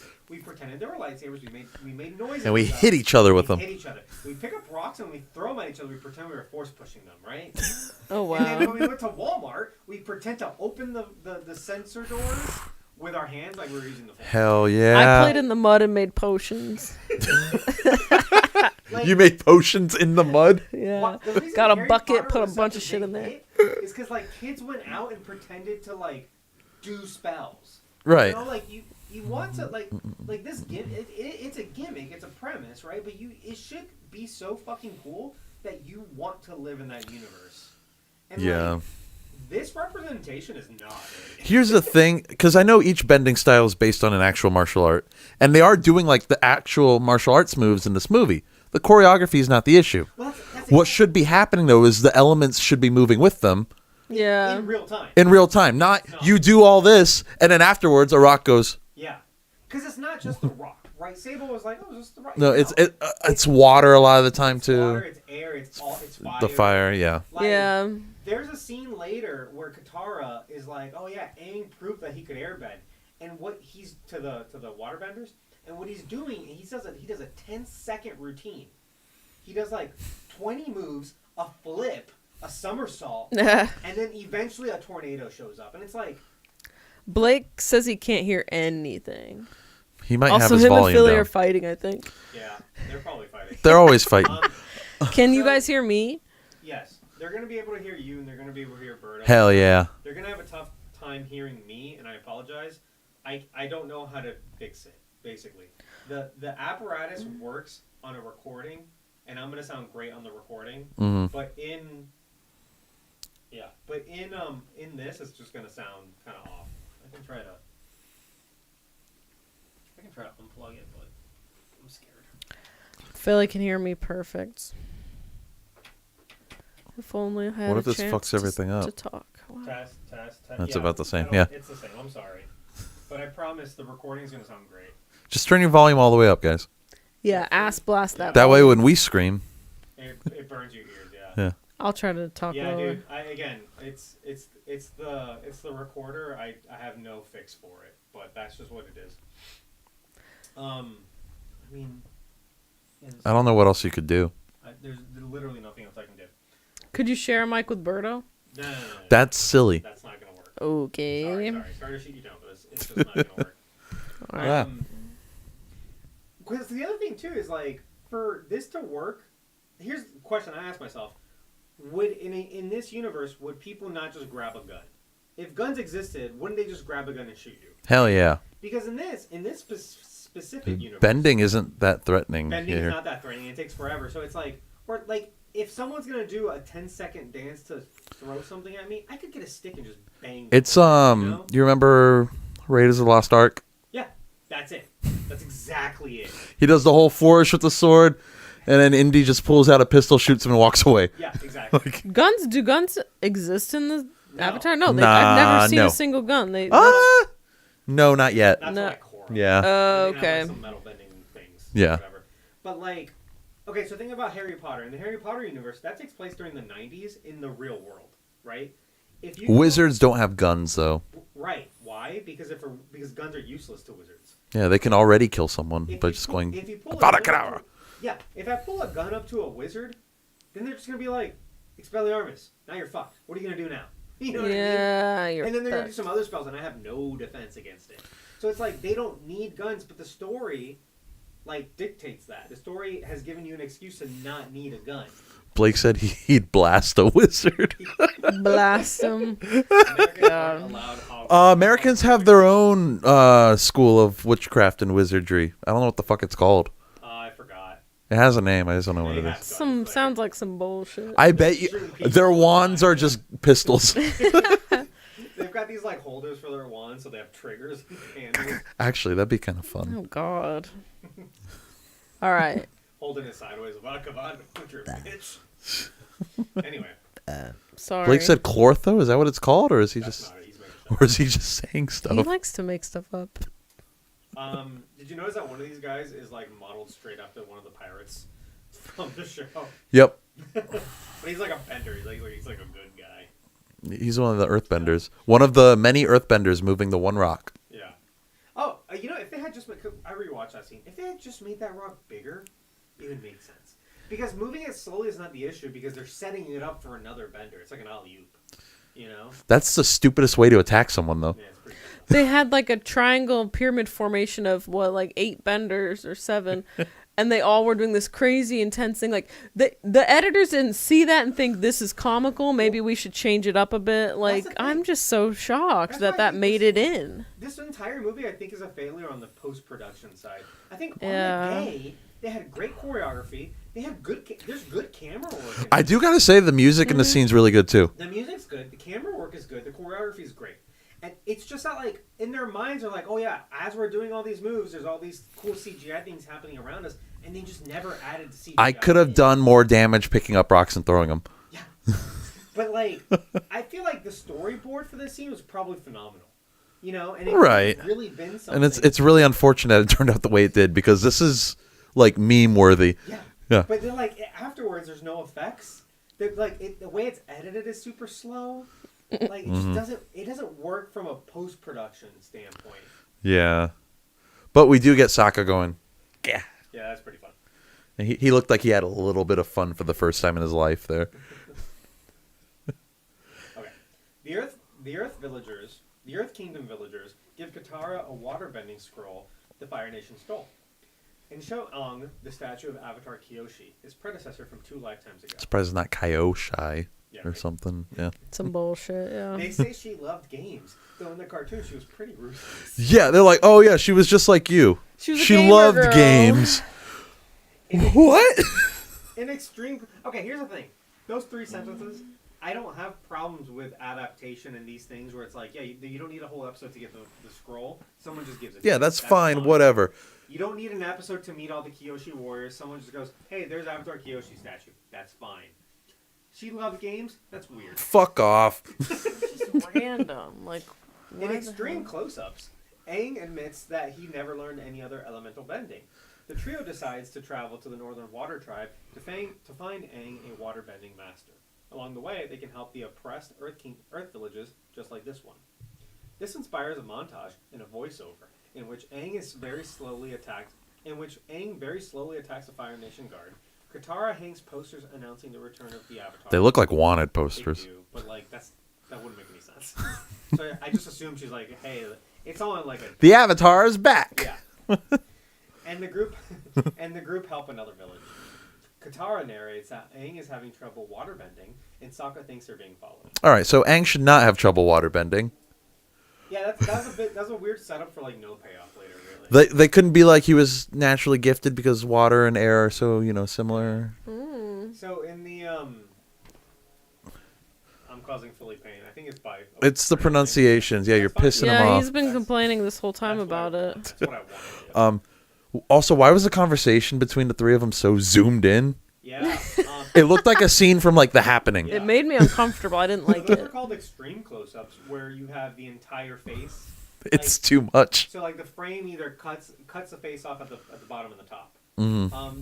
It's very rarely used. Why he decided to do an entire conversation like this is beyond. Isn't it meant to cause like discomfort? Probably, yeah. Yeah. But this was such like a random run-of-the-mill conversation, and Yeah. like it seemed like as they were showing the shots of like Sokka and Katara and I can't do that. Sokka and Katara and then back to Aang, like it got closer and closer. It was basically zoomed in on just like his mouth. I felt like it was getting closer and closer and like I did too. it was like a horror I think movie. that's a mind trick, but like, yeah. No, I did not like because it. I was like, back up, like. Yeah. It's very distracting. I kind of couldn't listen to what they were saying. I feel like I was physically moving my head back like this, like get away. This is one of those other scenes where I feel like the cinematography looks really good and the choreography looks really good. Not the conversation. Yeah, no, yeah, let's Okay. make that when clear they're by to the the river Oh, and they're okay. doing their bending. Yeah. Like Aang is doing all these pretty moves, and then it cuts to Katara. She's also doing pretty moves. But then here's the thing: I feel like Noah Ringer was instructed that like Katara is bending water really well, and you're bending water not so good, because he walks up to her and he looks really disappointed, like. But he did really well. But none of them did anything. Neither. Actually, there was like no water. There was no water bending That's what happening. I'm saying. I feel like this scene was intended to have CGI elements, and they just didn't do it. Like they were just doing Tai Chi by the river, Yes. which looks very relaxing. Don't get me wrong, but that's. He's just upset that Katara's Tai Chi is slightly better, I guess. Or they just That's nothing. didn't put the water bending that was supposed to be there. Exactly. Yeah. That's what I really think happened. In the Fire Nation, Commander Zhao reports to the Fire Lord. He says he found scrolls in the library pointing to the location of the real-world embodiments of the ocean and moon spirits. As you know, on his raid in the library, which many people say don't exist. So this is a part of Birdo's. I fucking hate that. It's like a whole run-on sentence. There's a couple run-on sentences. It's just too much narration and exposition. Yep. Right. Also, he didn't need to talk about the library that didn't exist. That's not even a plot point until the second season. Right. Like he could have just said like I found. It's cool that they mentioned it from like a world building perspective, but they didn't need to. And also, I like how Ozai's response is just get on with it. Yeah, like, he's like, so what? get to the fucking point. You're talking too much. Pointing to the locations of the real-world embodiments of the ocean and moon spirits, which would greatly aid in fighting the Northern Water Tribe. Additionally, Zhao reports on the rumors that the Avatar has returned. Fire Lord Ozai urges Zhao to find the Avatar before Zuko does, or else Zuko will be welcomed back as a hero. Yeah, that's weird. Is it... Okay, so in this, I feel like Ozai legitimately hates Zuko. Like, he, does not want his son to find the Avatar. He's like, no, you need to find him before Zuko does. You need to find him before my son. Yeah, because in the show, Zhao's kind of doing all this behind the Fire Lord's back. Well, the Fire Lord's not in the first season, first of all. Right. But the Fire Lord Ozai in the show is evil, but he doesn't hate Zuko. He's just disappointed. Well, this is also weird because later Ozai says, don't hurt Zuko. Well, yeah. So it's conflicting. But in this, he's like, you need to beat my son. I do not want him back here. Fuck that. It would be a shame if my son got his honor back. Because said he that? also retracted his Basically. love for him. Whoa, In this version. Because I don't love him anymore. so extreme. Philly said Ozai actively sabotages Zuko instead of Zhao in this. Yeah. He kind of does. Feature-length movies, but only extreme close-ups. The washer wasn't being bent; it was flowing. Probably the water, not the washer. So, well, Context clues. yeah. 6. Yeah, because I think by season 3, Zuko's eventually welcomed back, right? After he quote unquote caught the Avatar because Azula gives him credit or whatever, and Ozai's like, "Good, thank God my son's back. My son's back, and I like him again." Like he cares for. I mean, he might not care, but like it is still his offspring. You know what I mean? Right. It's just so weird in this movie that he's like fuck my son. I want you to find the Avatar. Like what? In a Fire Nation colony within the Northern Earth Kingdom, Iroh tries convincing Zuko to abandon his mission and settle here among the locals. Zuko asks a little boy about Prince Zuko's backstory. The boy, unaware he's speaking to the actual prince, recounts what he's been taught. Prince Zuko spoke out of turn to a general in defense of some of his friends who were going to be sacrificed in battle. For this, Zuko was sentenced to an Agni key. I hate that. That one was absolutely unnecessary. Against the Fire Lord himself. Zuko refused to fight his father, and for his disrespect and cowardice, Ozai scarred his face and banished him. And renounced his love for him. Yeah. You can't forget that. Zuko's actually like very kind to the little boy too. I actually really like this scene. I think this is really good acting. I think the only good actors in this entire movie are the Fire Nation, by the way. Yeah. Like, I think all of them are great. The Whiteys kind of suck. Everyone else they do kind of blow. Dev Patel is incredible. Noah Ringer's fine. Yeah, they're fine. Don't get me wrong. I don't think they're coached well. No, or directed well. Right. I think something I meant to mention before, when he gives his speech to the Earth Kingdom about like, come on, like, what are you doing? It sounded like they just said, "Hey, kid, write your own lines." Like it sounded like he was making shit up on the way. Like, and it's not his fault, but I'm like, I don't think they gave him any lines. Like, I really just give a rousing speech, kid. The things he was saying didn't make any sense. He's like, "Why are you doing this?" I'm like, why are you acting this way? And I'm like, they're not doing anything. That's the problem. So why would, I don't know, the way he phrased it like bothered me a lot. I'm like, bless his heart, he's trying his best. It's not his fault. It's not his fault. It's M. Night's fault and everyone else on the team that did not give clear direction. Child actors need coaches. Yeah, I will never blame a child actor. Bless your heart. Your fucking parent threw you in this industry. And I'm now not you're a fan of forced Finn to- Wolfhard though. Who is that? Oh my god. Unrelated. Mike from Stranger Things. I don't know. Something about him I just rubs me the wrong way. What? We're talking about child actors. Oh, Yeah. true. But I like this scene. Again, this scene is kind of replacing the whole Storm story. But I like that Zuko is proving a point to Iroh that his reputation is ubiquitous. The entire Fire Nation knows him. He's a national embarrassment. Like, he can't just give that up. Like, he does have to restore his honor, not just for his father, but for his country. Right. Oh, also, speaking of that, like the whole Fire Nation already knows.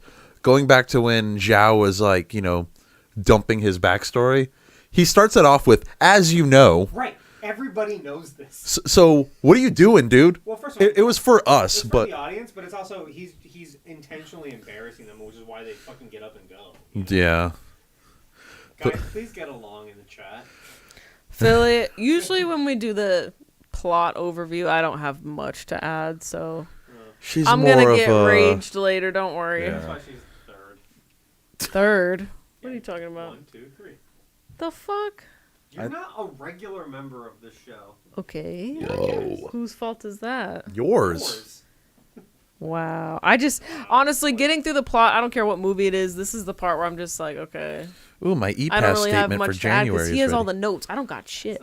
I have the chat, and that's it. No. I have no material to go off of. I had a few notes in my phone. My other note was Grand's voice is shrill and so white. Oh my god. Sokka was completely rewritten. That's all I have written. That's all I've written down. Aang wants to visit the nearby Northern Air Temple to reconnect with the dragon spirit for answers. Against Sokka's wishes, Aang sneaks off and goes alone. There he meets a local Earth Kingdom villager who visits the abandoned temple. He recognizes the Avatar and shows him the chamber with the statues of his previous lives. I already said there twice. In front of Avatar Roku's statue, Aang tells the man about when he was presented as the Avatar, and his entire monastery bowed to him.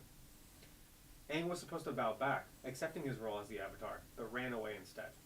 Zhao's forces ambush and arrest him, and the villager apologizes for selling him out. I like Aang's dialogue here. I do too. I like this added twist about the whole bowing thing. Yeah. Because, again, adaptation.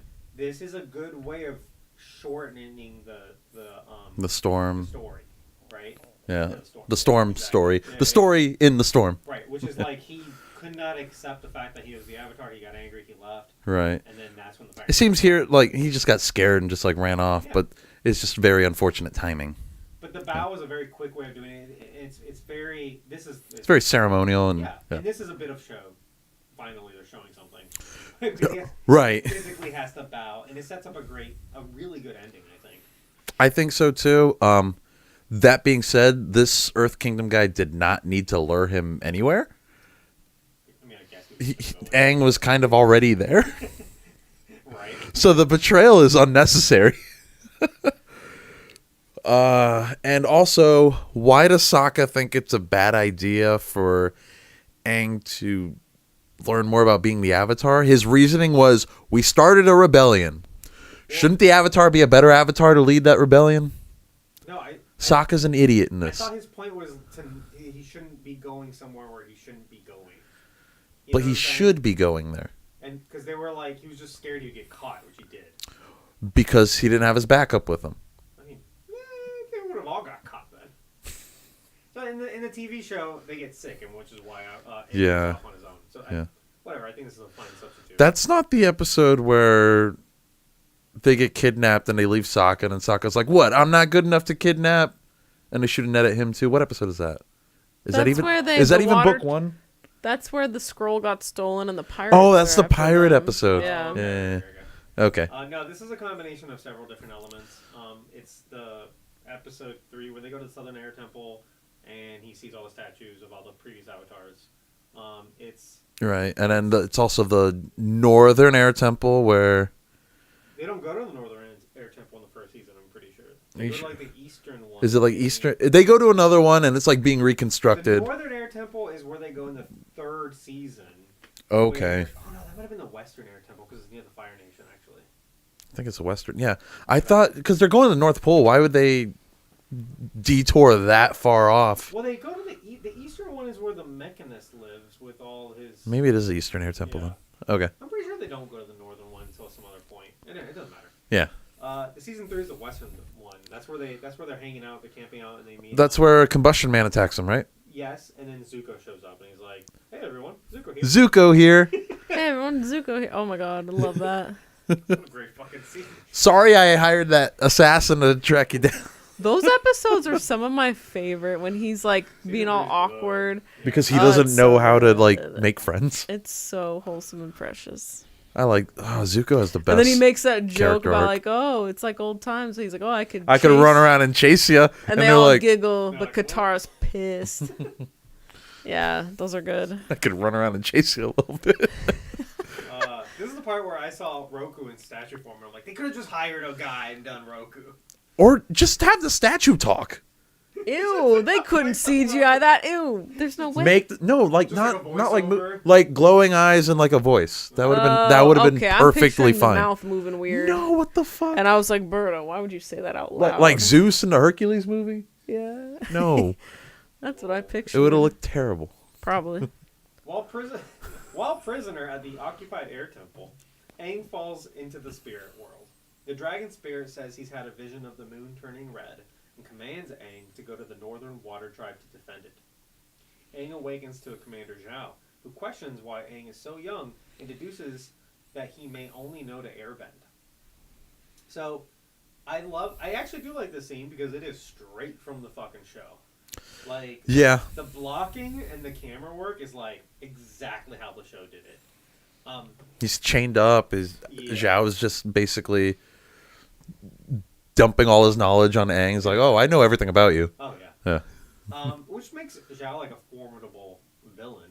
not in this movie Not though. in this movie as much. And you know why? Because Zhao in the cartoon was a really talented firebender. Yes, he was. He was a little hot-headed, and that was his downfall. But he was, Hot-headed. but he was cunning though. Yeah, I know for Yeah. sure. Whoa. Why doesn't... Here's a question for, like, not just this movie, but Avatar in general. Why doesn't anyone ever assume that 4 avatars came and went in the 100 years? Why do they just assume, like, he's the avatar that's been missing for 100 years when he's a child? Because no avatar ever rose up and did anything. Okay, but, like, 100 years ago, and they see a child, and their question is... They immediately assume, like, you're the same guy, but you haven't aged for 100 years. Not, like... I don't know, maybe, like, other avatars came and went. I don't know, like, right? Well, he's the last airbender. And they knew the Avatar was an airbender. So him being a child and an airbender, they kind of pieced that together. You hear her clocking her teeth? Yeah. Why's she doing that? It's so cute. Aw. She's being very cute over there. Oh, I need to check. Oh, and Philly said Zuko makes a point to show that it should be a 100-year-old man. Right. Mm. I mean, they do it here. When he's Why would we go through 4? Did they all die at age 25? I don't know. Well, because he's an airbender, is what I'm saying. Oh, I mean, Because they would have to go through a whole cycle. that's a bigger reach than being frozen in an iceberg. Yeah, like, 4 avatars. 4 avatars died that young? Are they stupid? And we never knew about Just them? because it's a trope that characters get frozen for 100 years doesn't mean that's real. Like, that's not real. You can't actually freeze and then just wake up and you're fine. And you can't actually be reincarnated as the same person over and over and over and over, as far as we know. Yeah, babe, that's where you're drawing the line. Wow. Anyway, that night, a ninja in a blue mask and a ridiculous wig called the Blue Spirit sneaks his way into the air. Oh, that jump scare. I like that part, though.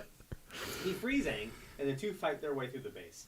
Familiar with the Northern Air Temple, Aang fights the soldiers using his environment to his advantage.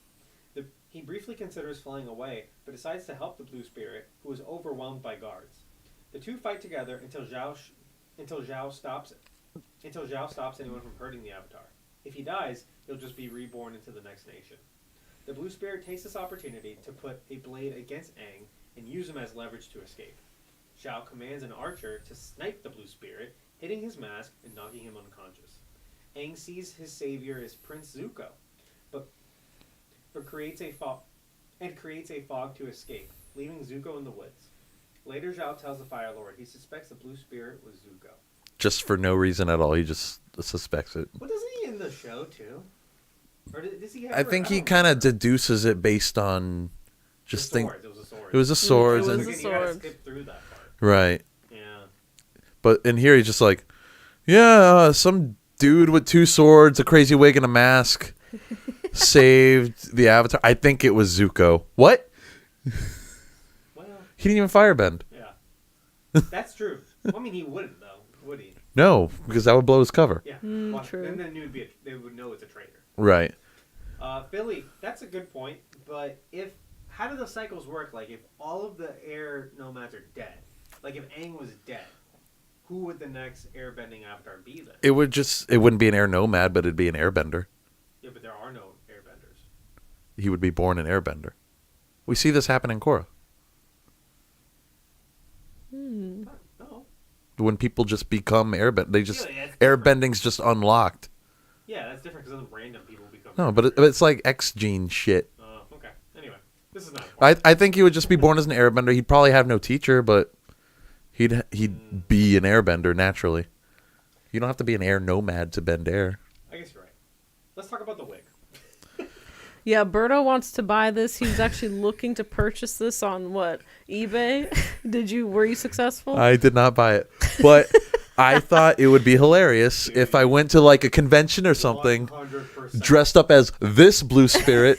People appreciate that level of comedy. Like, obviously no one likes this movie, but people would appreciate It'd be that. fun, is all I'm saying. 100%. I think you would upset a lot of people. Maybe. For the most part, I actually really like all the costumes in this movie. I think They're the all- mask is totally fine. The mask is fine. It's scary. The wig is so stupid. The wig is so stupid. And to the point we were making earlier about being surrounded by yes men, all they needed was one person on the staff whose entire job is asking, is any of this fucking ridiculous? Yes. Yeah, That just wig would be the lose first the to go. wig. Okay. We good. Let's consult the fucking ridiculous guy. Hey, buddy, is any of this laughably bad? Yeah, the wig. Okay, perfect. Let's get rid of the wig. Like it somehow makes him look more cartoonish than the cartoon. I know. Hey, Arculus. Arculus, hello. Yes, we know. It's a problem with the recorder that we're using because we have 3 microphones today. So it's not the same stuff we would usually use. It's recording fine, and the recording's going to sound great, but for whatever reason, it doesn't transmit it to my computer that well. So Or just Streamlabs isn't picking it up the right Yeah, way. because we've never had this issue before, or have we? It's every time. Yeah, but the final recording's going to sound great. So I apologize. Can you yell no? Because then the recording's gonna be fucked. Dude, I am actually being pretty loud right now. I feel like I'm screaming a lot to be heard in this episode. You are so fucking quiet. Are you So kidding? quiet all What do you the mean? time. The way I'm speaking? Yeah. Yeah. Oh, I feel like I'm screaming. You're doing better than usual. I am. I'm trying Yeah. not to You fade mumble. away real good. I'm not fading. You're not fading this time. Oh. Well, I was going to say something I don't remember. The wig? Yeah. Do you think there was any cultural significance to that wig Maybe. that they were trying to get all fancy with? I or don't know no? though. Like I mean, Nate, I don't know. I don't know much. he looks like a scary monkey man with the wig. I don't know. Yeah. I mean, maybe. That might be a good point, babe. It's just, again, they It need it doesn't look good. they need a No. guy to be like, hey, this is ridiculous. We're not cutting. Right. I do like the mask though. It's a good like interpretation of the mask. I like it. Philly says that he's got Uruk-hai hair. I agree. Yep. What is that? These bad guys from Lord of the Rings, but they look better. Oh, always got to circle back to Lord of the Rings now, don't we? Or Star Wars. One of the greatest pieces of literature. As long Yeah. as it's not Star Wars, I'll talk about that. There's an action scene here that is almost really good. When they're With fighting. Blue Spirit? Yeah. I think it is. It's good in terms of this movie. But I get what you mean by almost good. It's the editing. It's the fact that it's so slow. The effects are so slow. If it was just tighter and quicker, it would be exciting to watch. Because seeing like Zuko deflect some of the fire with the sword, that was cool. Yeah. It all happens in slow-mo, which in slow-mo, I'll defend slow-mo. But slow-mo only works well if it's contrasted with really fast stuff. Well, yeah, because you can't. You're slowing. The entire sequence is in slow mo though. Yeah, and that's the thing. Like, this is already slow action, then you slow it more. It's just like, it's just boring. Right. You know? Like, this is almost something. It's almost good. But I think this would be a good break time. Right? Yeah, I like how you wrote Zuki. I know. Are we almost done with the plot? Yeah. Okay. Yeah, we're like 2/3 done. Okay. And then Because after that, I mean, the rest goes really quickly. it usually does, yeah. All right, we're going to take a quick break, you guys. We'll be right back. Give us 5-ish minutes. 5-ish minutes.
2 seems low. All right, we're back. Hello.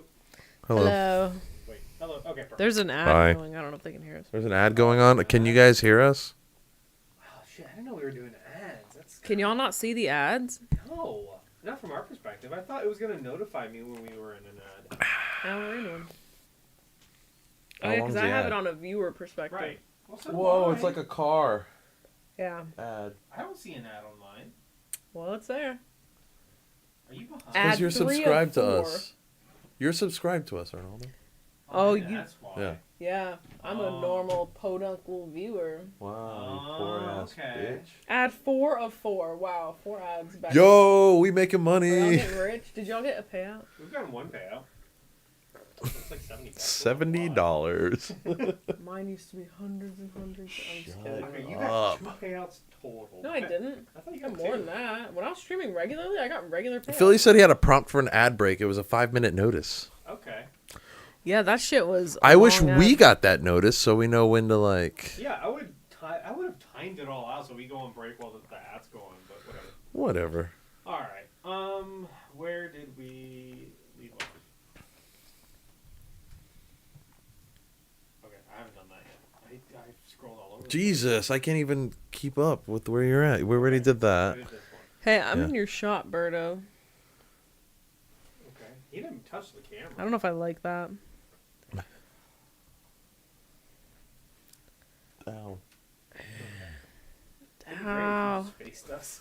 I am. I just have to do it my way. Okay. This is where we were, right? Yeesh. Yeah. Okay, cool. This is definitely it. Yeah, because you told me, because I wrote down Zuki. Zuki. Okay, alright, we're back. Zuko returns to Iroh, who questions his whereabouts. He sends him to rest on the ship. There, Zuko sees a gas line broken. He runs to escape before the ship explodes. This is from the show. Yeah, it is. Yeah. Iroh watches, assuming his nephew is dead. In a montage, Team Avatar traveled to the Northern Water Tribe during a Zhao voiceover. Once inside the Northern Water Tribe, Katara's voiceover narrates that Sokka and Princess Yue became friends right away, and that Aang was accepted to train with the Master after displaying his 10 moves to summon a tornado. Also, they've been there for weeks. Several weeks pass in this moment, yeah. The city prepares to battle. The city prepares for war. The waterbending master, assumably Paku, but they don't name him, orders Sokka to protect Princess Yue and to extinguish all the fires to prevent the Fire Nation from using them. Sadly, we have no Han or Admiral Choi. Yeah, Admiral Choi. So in this one, which I thought was unnecessary, they kill Yue's dad. Earlier in the movie, they said that the Northern Water Tribe king dies, and all they have is the princess. Yeah, that's weird. All that just to what? Combine the Northern Water Tribe leader and Paku's character? Because that's what it seems like they did. Well, it seems like Princess Yue is in charge, and Paku is kind of the strategist, like the general, right?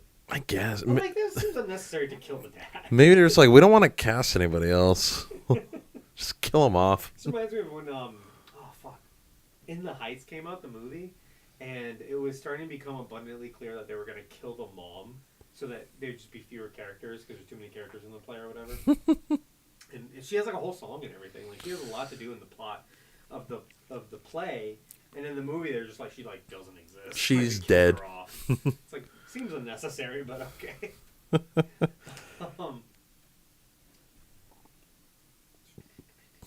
But yeah, this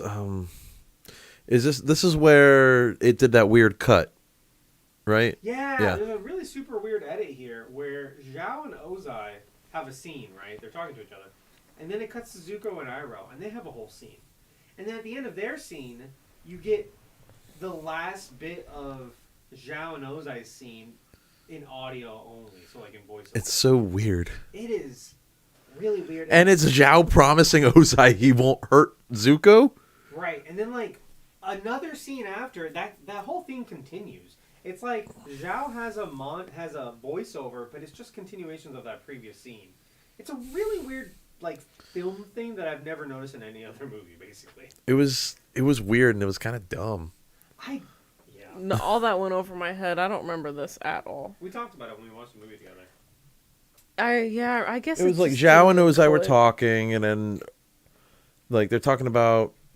He's talking about how he suspects Zuko being the Blue Yeah. Spirit, right? So sometimes when like you have a scene and the characters are talking, the scene will cut to the other scene, but the audio from the previous scene carries over. Which Why do that's they do fine. that? That's very common. And that's I fine. noticed that. Why though? I don't know. It creates for an interesting cut. Transition Oh. cut, yeah. But in this, they save that clip, and then they have a whole other scene, And then they back. continue it, yeah, and it's So it turns into like a voiceover. Oh, eventually. that's It got weird. really it's yeah. weird. It's not. It's very amateurish. I feel like.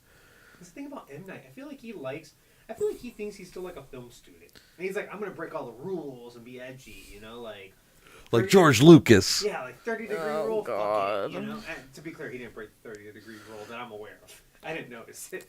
But, How do you feel about George Lucas's PowerPoint transitions in Star Wars? oh, I love him. They're like, phew, No, because those are callbacks to like, you know, those, like old like Flash yeah, Gordon old type Flash shit. Gordon movies and shit like that. I think in And it became the Star original Wars. trilogy, I kind of like it. In the prequels, where everything seems super polished, and then you do that, it's just weird.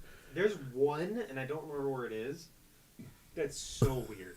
But for the most part, I think they're fine. Oh, I really like. This is in the first Star Wars, The New Hope. When Sable hates that we're talking about Star I know. Wars. Yeah, this has been like the third time we brought up Star Wars. I'm not complaining. Well, I am complaining actually. I don't like Literally, this. but to be clear, a lot of Avatar: The Last Airbender is based on Star Wars. You love same to say archetypes. that. It's the same. There are scenes that are shot for shot meant to be Star Wars. I think that's not true. It 100%. Or okay, fine, it is true. They did. Star Wars walked so Avatar could run, Okay. and I stand by those words. I would fight that if Avatar was worse, but Avatar is so good that I'll let you have It's that. better than Star Wars.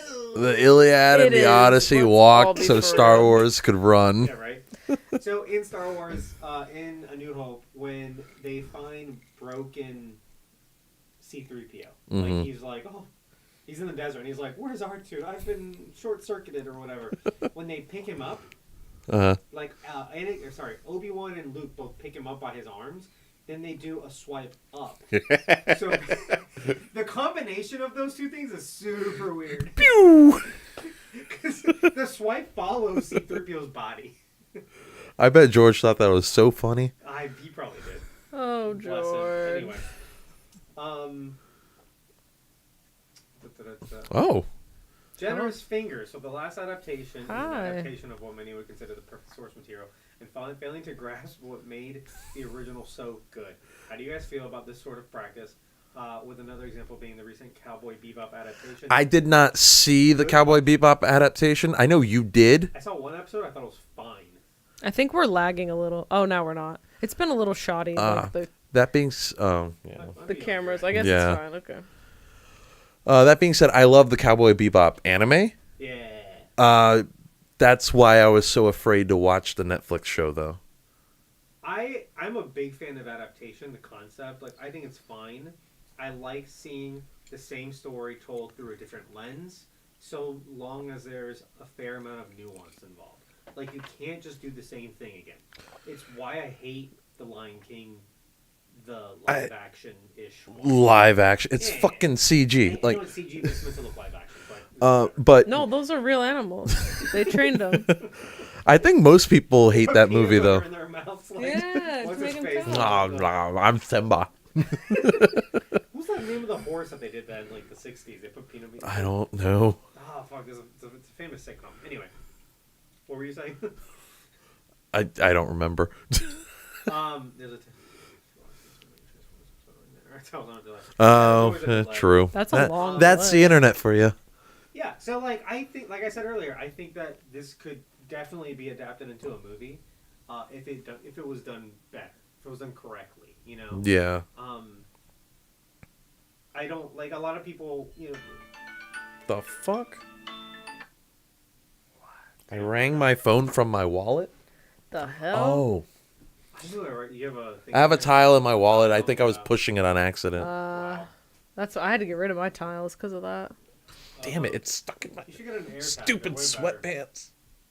Whatever. I just won't lean on that side Alright. at all ever. Philly, a tile is like a little tracker. It's like the Apple It's like an air tag. AirTag, yeah, but worse. You should get an air tag. They're good. They're not that expensive. They're like- Pack's like $80 Eh, for 4. that's actually not that bad. Yeah. Anyway. Battery lasts longer too. Oh no, for sure. Yeah, a bunch of my tiles were like dead. I'm like, oh fuck, this doesn't work. What were we talking about? Cowboy Bebop adaptations. So like because Disney's doing this a lot, where now everything's going in live action. Some of my favorite Disney adaptations so far have been Beauty and the Beast. I love that movie. I thought that one was I would fine. not apologize. I think it's great. And Aladdin, because I still haven't seen it. they're both different enough that it feels like a brand new take on the material without being a brand new thing. You know what I mean? Yeah, because Beauty and the Beast even had like a new song, right? They had a bunch of new songs. Yeah. They were good though.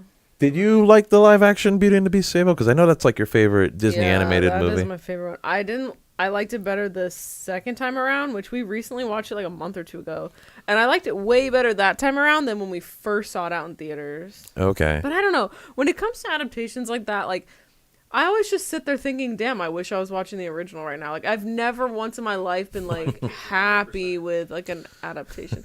The Jungle Book maybe actually. I haven't seen that one either. I like that one. Because I wasn't super familiar with the cartoon. I don't think I That's ever the thing, watched yeah. it. That's And what it is. That's the other thing about adaptations. Like, you have to let this happen if you want this thing to live on. That's Like, true. If they never made Star Wars, like, again, if they've just done the first 6, or even just the first 3, like, fans would eventually go away. They would all die. They would die out and be like, do we watch MASH. Flash Gordon? No. Flash Gordon. I've seen Flash Gordon, I've seen it, but, like, there used to be big fans of that. You know what I mean? like Mark Wahlberg. Yeah. I mean, Because Mark they didn't Wahlberg keep in up- the Seth MacFarlane movie. So Because they didn't keep up with Flash Gordon, like, no one knows Flash Gordon anymore. Even though at Yeah. the time it was, like, the biggest thing. people know the Queen song, but they probably haven't seen the movie. Right. Yeah. You remember when we were talking about Shazam or Captain Marvel? There was a time when Captain Marvel was bigger than Superman. And, like, for us, That's so that's crazy to me. crazy Yeah. to think about. But because Captain Marvel kind of died and then came back too late. And Superman just always, like, kept on being in your face, like, Yeah. strong. If you don't allow these things to evolve and readapt, like, they're going to go No, away. because if something's stagnant, it means it's dead. Exactly. So it's like, you have to let these things happen. So yeah, Disney, give us an adaptation of Atlantis and Treasure Planet. That's, I was about to say, that's your Whoa, thesis on this, right? Atlantis could be cool. That could be cool. That I could could be see better that than the being- cartoon if they do it right. Honestly, yeah. Probably could be cool. Yeah. Anyway, before we go on, Berto, do you have a depressing fact you'd like to share? Oh, yeah. Should I just share them all right now, or should I? No, just give me one. All right. Sprinkle them in. You want to know what the Rotten Tomatoes score of this movie is? Oh, yeah. Hit me with it. So on Rotten Tomatoes, this movie, The Last Airbender, holds an approval rating of 5%, Beautiful. and that's based on 192 reviews, Incredible. and the average rating is 3 out of 10. Fantastic. Whoa. It is the lowest rated Nickelodeon film. Whoa. Nick 192 Films hasn't made that reviews many sounds low. Right. I don't know either. No, why. that's about normal. That people Yeah. don't review that. Who reviews it?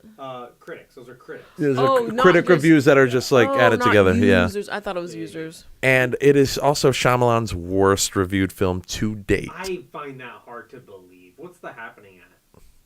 I have no idea. I'm not gonna look that up. Oh, well, fuck. Billy, look up Then the I'll happening then I'll at. lose my Avatar page that I'm on. I like The Village.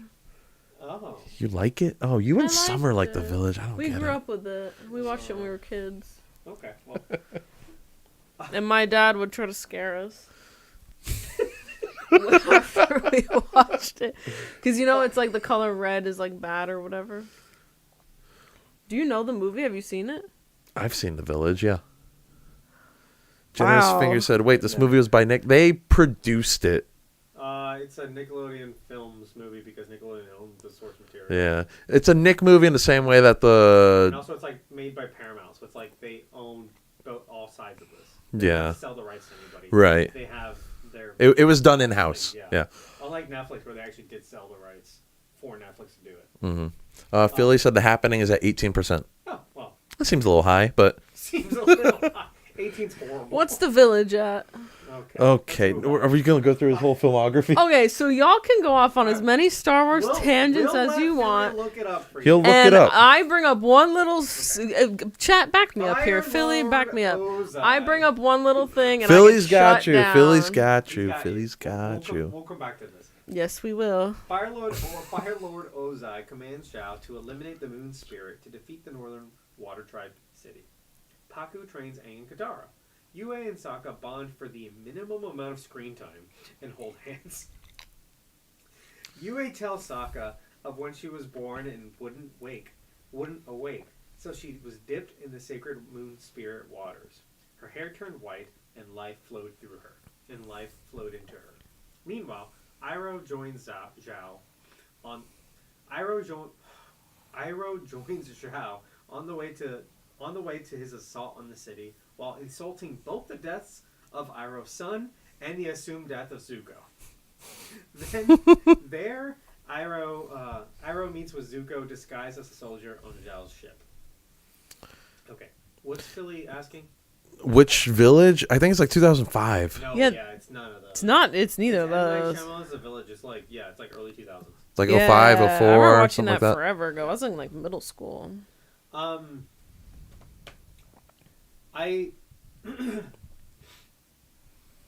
Zhao. Yes, Zhao. I love that in that one scene. He's like, "Oh yeah, didn't your son die in that siege? Oh, just like Zuko, who's also dead. Like he is."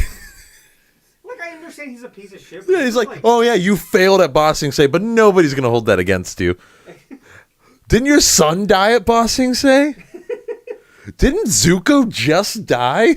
Like he's just such a dick. And like obviously, like the character's a piece of shit, but I feel Right. like this is written a little too extreme. Like I don't think this is very well written. It's written like how bullies are written in kids shows, where it's like, Yes, that's it. "Wow, loser, what are you crying about your dead mom? Wow," and they all laugh. oh, and laugh. yeah, I'm when like, they bully kids for having dead parents. I'm like, in what fucking world? Like, I know kids can I be mean, mean, but that is so not. It might happen, but like not No. like that.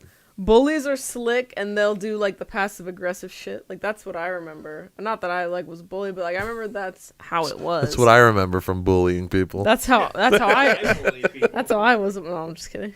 I would find their worst insecurity and exploit it. Philly says that The Village has a 44%. Ho ho! That seems high too. It's not a bad movie. I liked it. Have you seen Signs? Yeah. I don't like alien movies. Anyway. There's a weird cut here too, where again, there's so many problems that stem from making this movie 90 minutes. There's a scene here where Iroh meets Zuko, but Zuko is disguised, but you can't tell. It's just Zuko. And Zuko is in the defense of when they filmed the scene, Zuko's holding a helmet, so he has a disguise and he's wearing armor, but like you never see him take the armor off. Which makes me think that was maybe a cut scene. No, it's absolutely cut. It was when he was editing it down to 90 minutes because it's instinctive. Yeah. Fuck you, dude. Again, it kind of takes away. If me as the viewer, if I didn't know this from the TV show, I wouldn't have caught this. Right. The fact that like he is a stowaway essentially, like he's disguised as a regular soldier on the ship, and they're meeting in secret. You don't get that if you didn't know from the show. Yeah. Because all he's doing is holding the helmet on the side. It's on the bottom of the frame. Like you have to be looking for it. Yeah. There is no The Last Airbender and Boss Sing Say. Yeah, if the Dai can fucking brainwash me into forgetting about this. Yeah, that's actually a recurring joke on Reddit. Is it really? Yeah, whenever someone brings up this movie, everyone's like, "There was no movie. What There's no movie in Boss. What are you talking about? The Last Airbender? There is no The Last Airbender in Boss Sing Say." There's just this like collective denial that this movie exists. Katara and Aang practice their steps as Katara and Aang practice their bending as ash falls around them. The Fire Nation has arrived. Zuko leaves on a rowboat to infiltrate the city on his own against his uncle's wishes. He swims under the ice and melts it to enter. Aang needs a spiritual place to meditate and talk to the dragon spirit. Yue takes him to the Oasis. There, Aang enters a spirit world, and Katara stays to watch over him. Zuko arrives just as Aang is unconscious to his surroundings, leaving Katara to fight him. Zuko here. Hey guys, Zuko here. Zuko overpowers Katara, and he feels the need to justify to her why he's doing this. Did you catch it? He just kind of talks to her unconscious body. Yeah, he's like, I need to get my... Like, it's almost like he's trying to justify it to himself. Well, I feel like I get it. Like, if they had made 3 movies... Because I feel like he knows he's doing something wrong. Yeah. They need to plant the seeds of that he's actually a good guy, and he's just misled. And they do a little bit of that here, and I appreciated that. But it's weird that he's just talking to an unconscious Katara that he just, like, knocked out. He sends her flying. She's like a rag doll. She's like... limbs are like everywhere. Meanwhile, Kaku chants the chant from the show's end credits as the Water Tribe's forces prepare for battle. Ooh. He just does that. Ooh. And that's when it zooms in on all the warriors who are also white as fuck. They're white as hell, and they're like... They look like British white. No, Yeah. it's bad. No, like they look like I was saying. It looks like it's like they're standing on the wall at Game of Thrones. Yeah. Here's the thing, and we've talked about a few things in this movie that I think are like legitimately good. There's some visuals here that are like pretty good. I think the North Pole looks really nice in this movie. Yeah, and there's a really good like this part where they're getting ready for battle. Like I felt that. I felt kind of like a Lord of the Rings vibe. Where it's just like they're getting ready for like Helm's Deep. Helm's Deep, yeah. Yeah, that's Not that bad. it's being a little too generous to this movie, but But I'm kind of just amazed at how faithful some of these things are. Like the scene with Zuko swimming underneath the ice and then he melts. Yes, that's yeah. straight from the show. yeah. The outfit he's wearing is straight from the show. The Oasis, other than the fact that like it's in a cave, is straight from the show. They combine the cave and the Oasis basically. Yeah. So, But no, like there's some okay-ish stuff here. It's one of those things where like there was potential, but it was squandered. no, I think there's some good stuff. There's this the scene where Katara and Aang are practicing together. That's actually really pretty. Like they're doing their Tai Chi, they're practicing their water bending, and Minus the water. minus the water bending. If the CGI had just been there, like if they had said, "Hey, like let's put water around them," that scene would be perfect. Yeah, because when the ashes start falling, that does look good. And the music is really good. I think the music is kind of good throughout this. Yeah, That's one of the wins of this movie is the score. yeah, for sure. I mean, it has nothing to do with the original. No, It's but good it on is its own. it is Yeah. good. Yeah. I didn't like the music. Okay. Whoa. I needed to hear more of the. Well, yeah, I mean, it's not good enough. Oh, it needs to. Ad break and 5. Pisses me off. It needs to go away. Hey, what did Philly pin it? How'd you do that? Hey. He's a mod. How did? Oh, he is a mod. He can do whatever he We've wants. never pinned something before. That's weird. Cool. Anyway. 5 minutes or 5 seconds? Probably 5 minutes. Okay. Anyway. All right. Before we move on, Berto, do you have another fact? Yeah. Okay, so I think I already mentioned that Zuko was originally going to be played by Jesse McCartney. Yep. Yeah. Well, he ended up being played by Dev Patel, who's a great actor, by the way. Yeah, he is. He's been in like multiple like award-winning movies. He's in scary movies, right? Was he in Hereditary? I don't think so. No. Who am I No. thinking of? I have no idea. He was in Slumdog Millionaire. Yeah.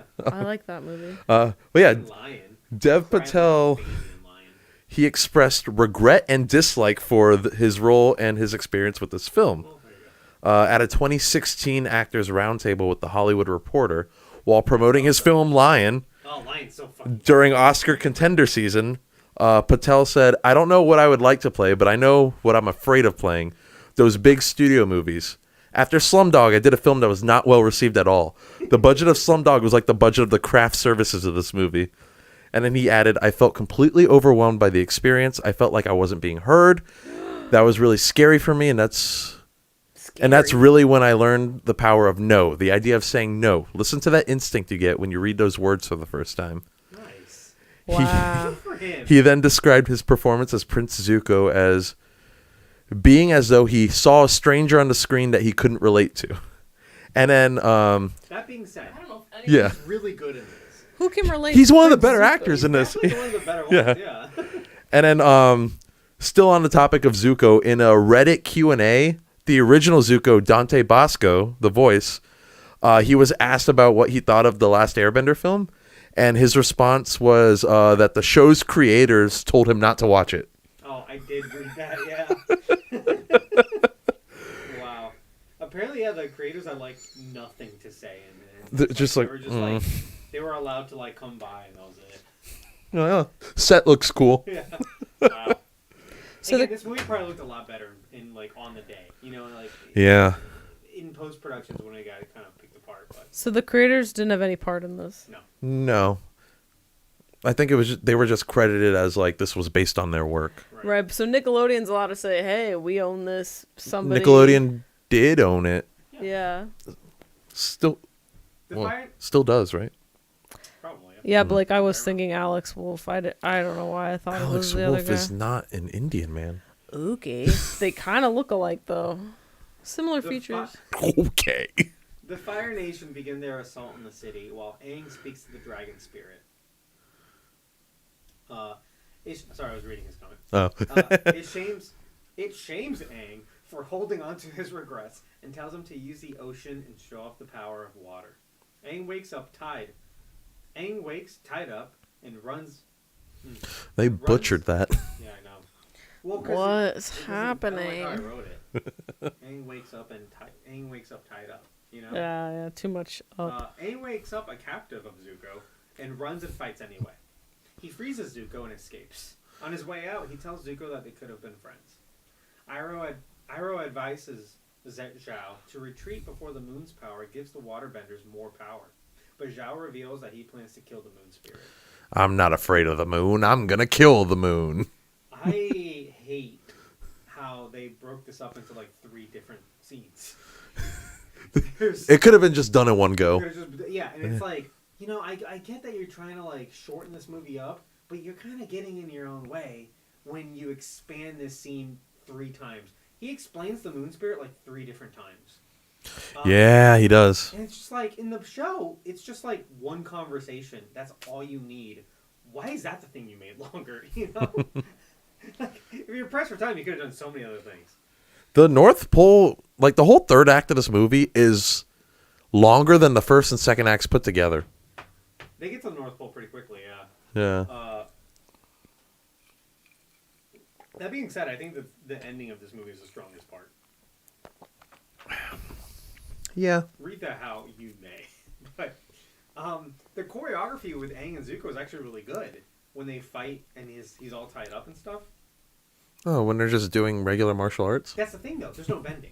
Like, there's so much of this movie where if the choreography is great, the martial arts is great, there's nothing going on around them. It's just like, again, could you just pull a gun on these people? Like what? Why is bending special if they're not using it? You know? Yeah, why did they garner great respect? Yeah. Zhao and Iroh find the oasis with the ocean and moon spirits living as koi fish. Iroh pleads to Zhao not to harm the spirit, but he kills the moon spirit anyway. Yue collapses. Her hair turns black and the moon turns blood red. This infuriates Iroh, who demonstrates his superior firebending and scares Zhao and his soldiers away. Again, why are all those firebenders not that good that they see Iroh? Like, Iroh's the best one, but he should be the best because he fights better. Not just because, like, he's so strong that he scares people away. Right. You know? But also, like, he bends fire without... Oh, yeah, that's the thing. That's the thing that scares them. They're like, oh, he's making fire out of nothing. Right. It's an One ad person now. says that, too. Huh? There's an Oh, ad. we're on I don't an know if ad that break. matters. 'Cause Okay. they can't hear us. They probably... I don't think they can. I don't know how it works. Hey, guys, can you hear us if you're seeing the ad? Yeah, who hears us? I don't think they can do it. Oh, Philly can. I don't know if he's seeing the ad. Maybe the ads pop up at... Blake can hear us. Oh, because he can't see the ad. Blake can hear us. Blake's not subbed to us. Yeah, he doesn't He's sub. not? What a clown. Even though I know he has Amazon Prime. Yeah, give us your Twitch Prime sub, Blake. Yeah. Okay. It's probably not his Amazon account. Oh, yeah, actually. Oh, shit. Anyway. This infuriates, blah, blah, blah, blah, blah. The waterbenders lose their waterbending and are losing the battle in hand-to-hand combat. Somehow, Yue is suddenly awake and her hair is white again. This is another continuity error. Iroh noticed... Did you pick this up?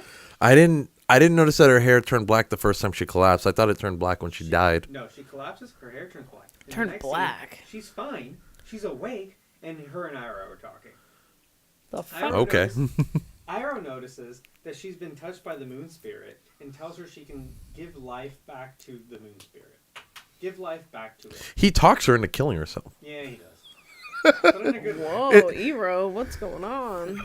Yue realizes that this is her life's purpose and decides to give her life back to the moon spirit, back to the moon, against Sokka's wishes. Sokka's pissed. She tells him that this is her responsibility to her people, which Sokka can understand, and enters the pond. Her hair turns black, again for the second time, as the moon spirit's fish body is resurrected and the moon returns to normal. Did you notice that her dying, her last words to Sokka is just exposition on what's gonna happen to her? Yep. He's like, what do you think is going to happen? She's like, well, I think my body's going to die. My soul will go on as the moon. Bye. And I'm like, is she just explaining to the audience what's going to happen? Yep, and then she dies. Yeah. Yep. Yeah, a real tell-don't show. I don't know if I mentioned it. This movie is a masterclass in tell-don't show. I think In you've what? mentioned it. Philly's mentioned it. I've thought it. Oh, and tell, don't show. Yeah. I thought you were saying that as one word. In tell, don't show. I'm like, what the fuck's tell, don't show? Like, the way you said it. Sorry, that was What are you me. doing over there? You doing work? I had to test these out. The fuck are Are you that bored? I'm sorry, but I feel like the She's plot... waiting for the plot okay, to be I'm not over. gonna lie. I actually fell asleep Yeah, towards we this we part know. of the movie, so I have quite literally nothing to add. Okay, that's fine. The movie Are we bored almost done with Sable the to plot, death. though? It's already... Hey, I just if you want to get know. bored- We keep getting off track. That's part of the bit. Okay. Do the people like that? Yes, that's a favorite part. Okay. Anyway, I'll just talk to Bird. No, I'm here, but also y'all haven't asked me any questions. We haven't asked each other questions either. Birdo, don't you love it when a movie threatens you with a good time? And I mean, Oh yeah. I mean specifically, Iroh puts on this great display of firebending, And then does nothing. and then everybody just runs away. Mhm. And it's like the movie's just writing its way out of having to do a fun action. Just like how Aang does not become a giant water monster. Well, we're going to talk about that. Actually, I'm glad you brought that up. Zhao meets Zuko and Iroh in the city. Iroh talks Zuko down from fighting him, and the two walk away. Zhao attacks while their backs are turned, but Iroh deflects it. He leaves Zhao to the mercy of 4 waterbenders, who trap him in a ball of water until he drowns. This was just the scene from episode 3 of the show. Wait, when? When they duel and then Zhao attacks Zuko from Oh, behind that and then part, yeah, Iroh yeah. deflects it Yeah. and then calls him a piece of shit. And then... My only, because I actually think this scene is like legitimately good. Like I wish the rest of the movie were like this. My only complaint is like Iroh doesn't directly say like that. What you attack someone when their back is turned, that's dishonorable. It's Right. just like you're alone and that's your downfall, which just seems just like a generic thing to say. Yeah, he should have called him out on like being disgraceful or something. Yeah. No, for sure. But yeah, no, I think this is legit good. This is some of the only time when the bending seems instantaneous. Like the 4 waterbenders show up and they're just like, pull up water, engulf you, drown, you're dead. Just drown him to Yeah. death. Even though Zhao firebends, it's quick. Iroh deflects it. That's also pretty quick. Like all that looks really good. But then like that's all we get. Yeah, it's again, they were Yeah. just threatened with a good time, right? Like, what if the rest of the movie were like this? Crazy. Never seen this movie, but the description is one of the most powerful moments. Has me running. To watch the movie? Yeah, I read that. I was like, running I hope where? not. Hopefully running away.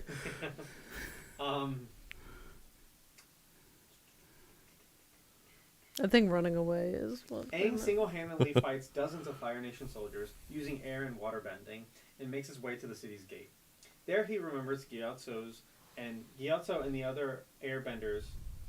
There he remembers when Gyatso and the other airbenders. Isn't it Gyatso? Oh yeah, you're right. Yeah. There he remembers when Gyatso and the other airbenders bowed to him. He's trying to pronounce stuff wrong now. No, he typed it wrong. Oh. He enters the Avatar state and takes command of the ocean, creating a tidal wave hundreds of feet tall. The wave astonishes both the Water and Fire Nations fighting and overtakes the Fire Nation ships. The remainder of the fleet retreats. Katara takes Aang back into the city, where the entire Water tribe bows to the Avatar. Aang finally accepts his responsibility and bows back.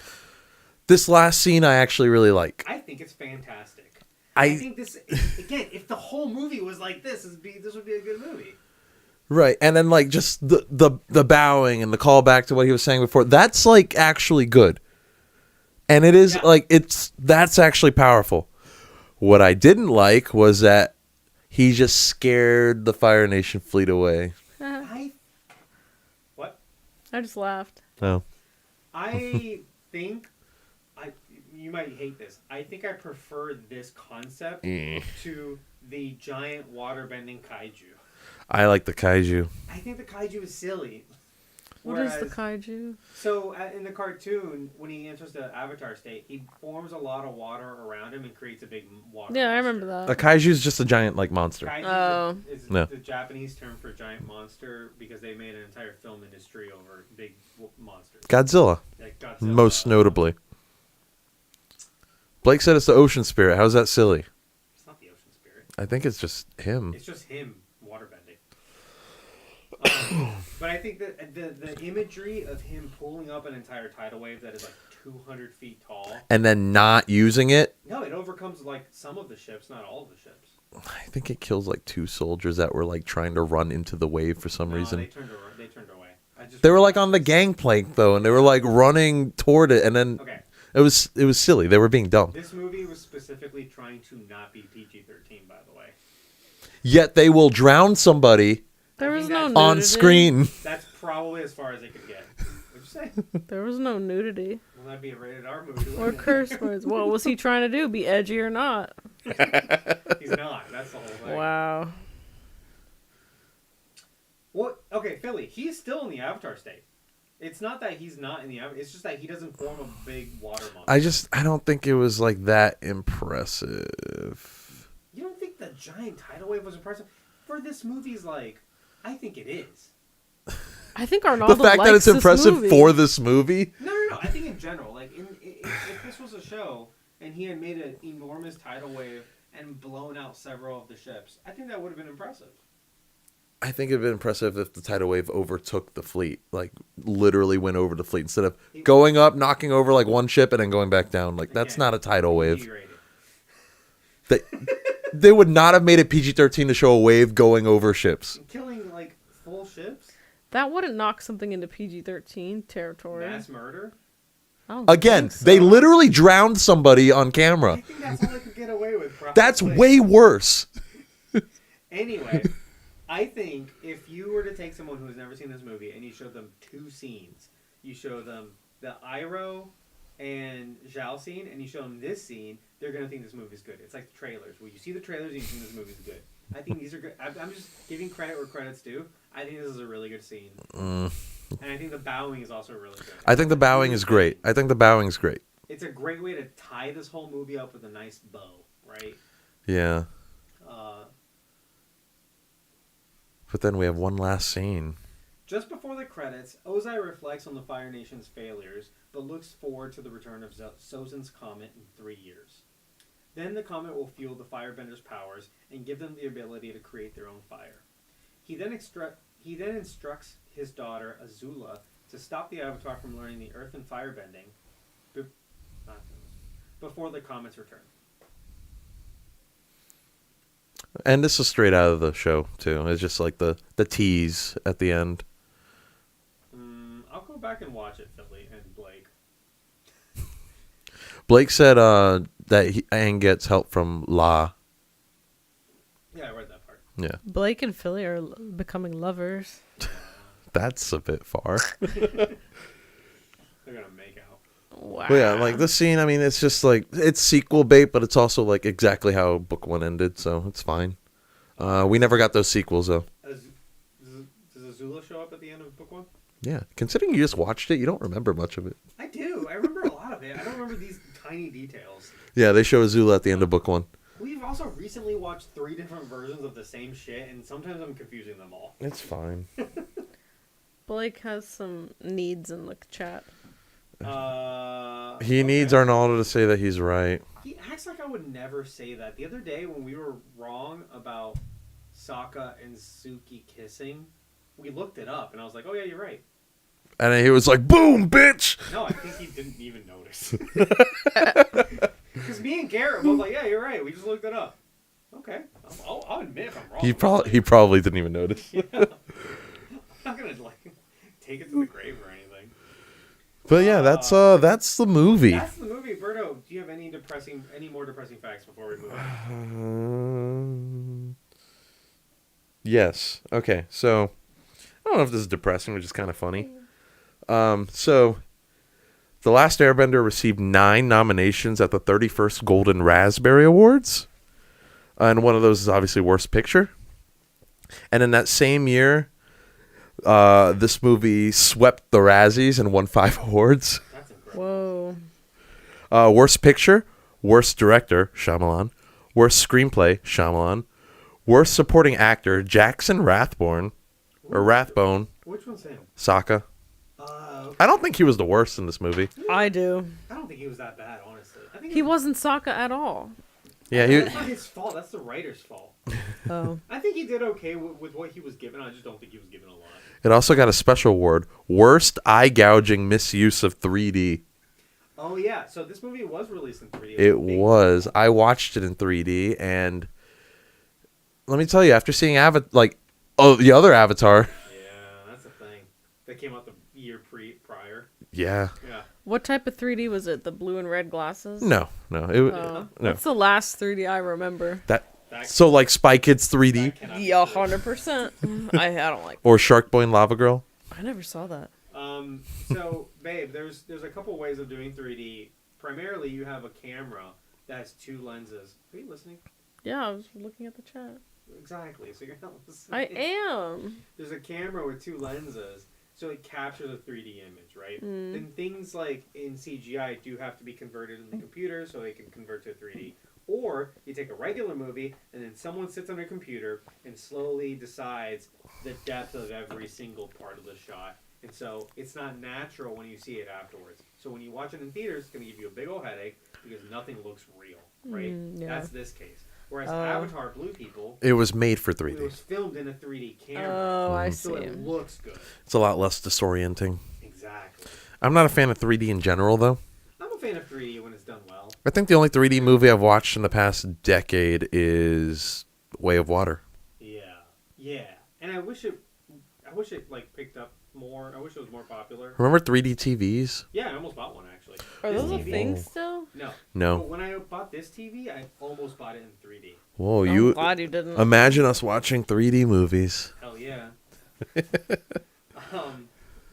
I know people that are like really into 3D though when it's done really well, and they'll pick out the movies that work really well. Animated movies, like CGI animated movies, like Toy Story and that. Oh, Those yeah. work really well in 3D because they were already built in a 3D environment in a computer, Mhm. so they convert super easily. Yeah, all you do is get the sense of Yeah. depth. Because they're already built in a 3D model anyway. So I think we should catch up on chat and then go over our analysis.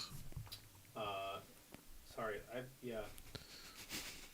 Okay, how many? Okay, it's just them attacking you. Okay. Attacking me, no big deal.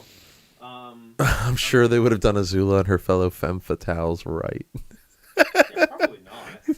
Yeah, I think that's the joke. Yeah, phenomenal female characters. They are. They actually are. Taylor Lautner made enough bank off of Shark Boy. He did Twilight as a passion project and retired.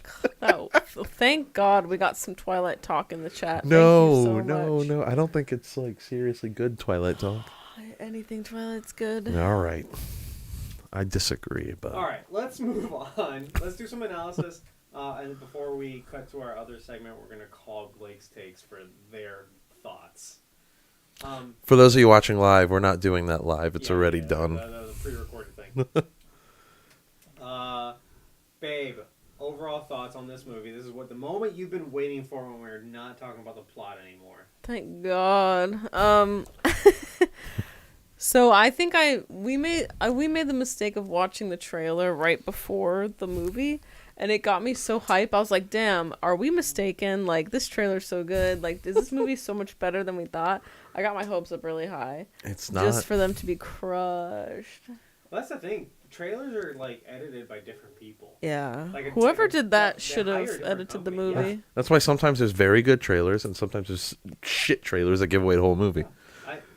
I mean, I think this might be one of the better examples of that, where like the trailer is overselling the movie by a mile. Mm-hmm. The trailers of this are super exciting. Trailers nowadays. What's that new movie coming out with Mark Wahlberg and he's And doing the dog? a race? I saw that entire movie in the trailer. We already know he keeps the dog. He wins the race. Like, it's ridiculous. The dog gets sick, Yeah, probably something dies at happens the to end, the like dog. every other He, dog. I'll Yep. kill myself if that's the case. and the dog's name is Arthur because he's a king. I don't know. And there's so many other movies like that where I watch the trailer. I'm like, what the fuck? They're showing the entire plot. I just saw the whole movie. Yeah. Anyway, all right, you're asking, what was the question again?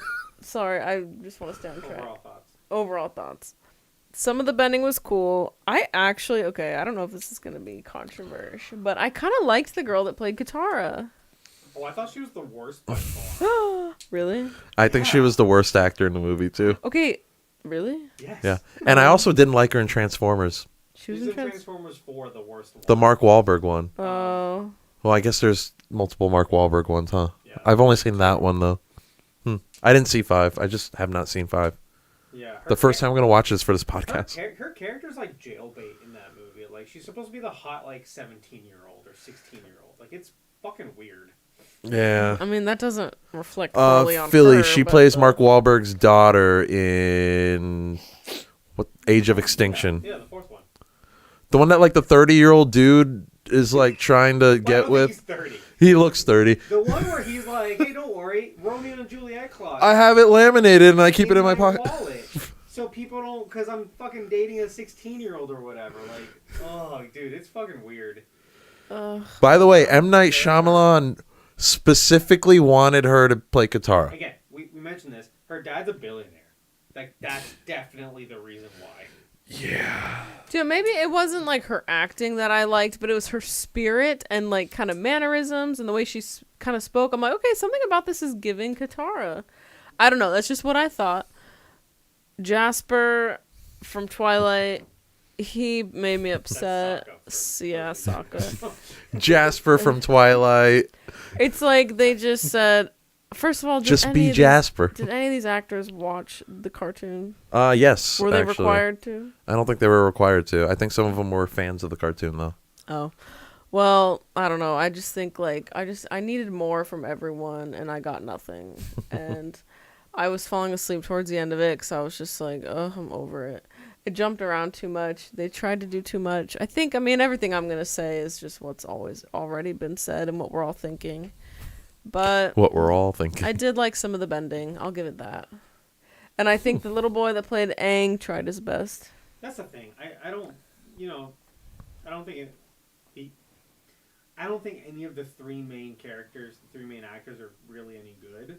But I don't think it's their fault either. Like, it's No. I think a lot of their parts are not well written. Like, Sokka's parts I just think are poorly written. Like, I think he's doing an okay job. He had like 2 lines throughout the whole movie. I mean, that's kind of the point. He didn't he talk much, barely yeah. He was like spoke. kind of stoic. He doesn't get that much Yeah, to he But, was like, kind of stoic. do. He's going for the whole, I'm trying to be responsible, I'm trying to be a leader. But there's not enough time to develop the nuance that in reality, he's kind of like a silly boy.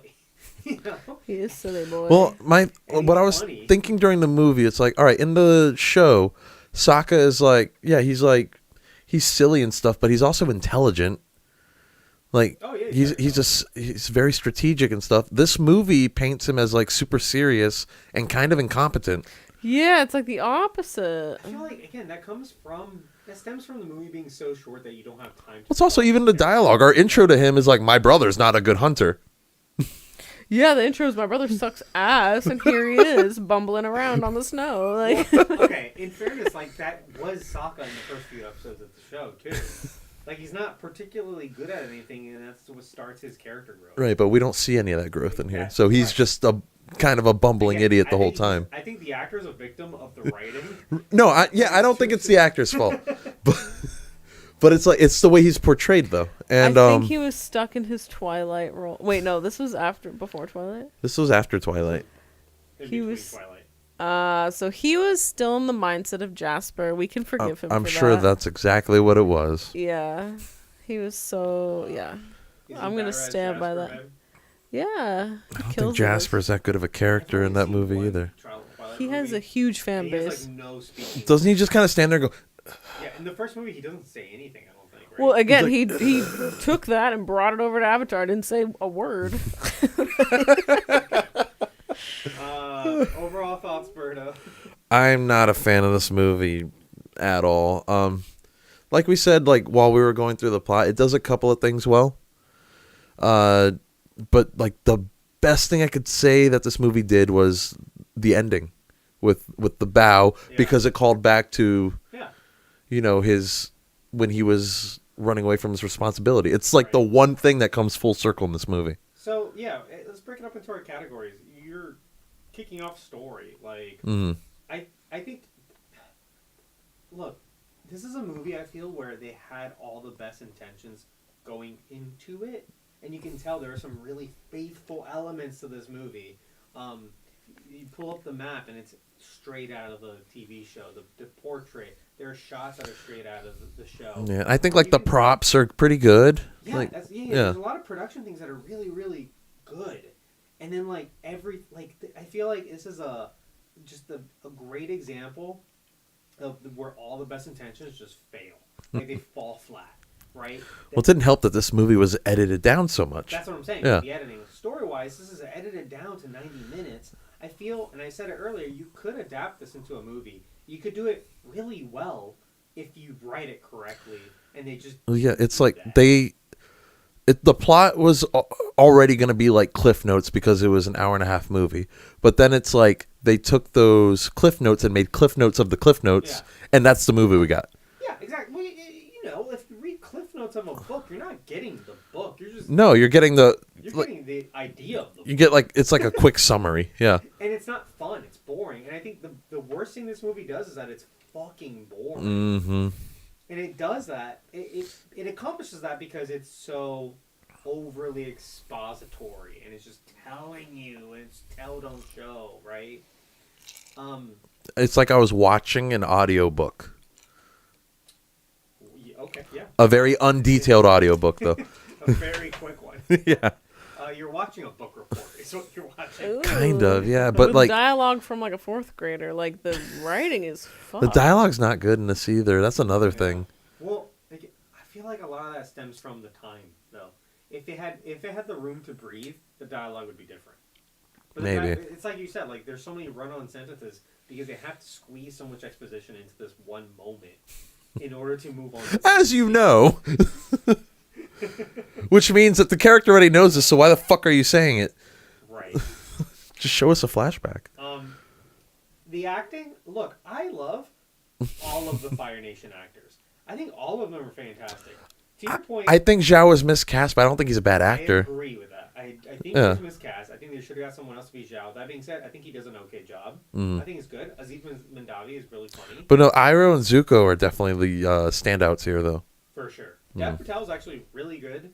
I know he hates this movie, but that's because he's a really good actor and he's looking at this as his worst role. Mm-hmm. You know? But that being said, he's by far the best one in this, him and Iroh. Absolutely. Yeah. Ooh, I don't know what else Iroh's in, Iroh. but I like him a lot. Daddy, is he still alive?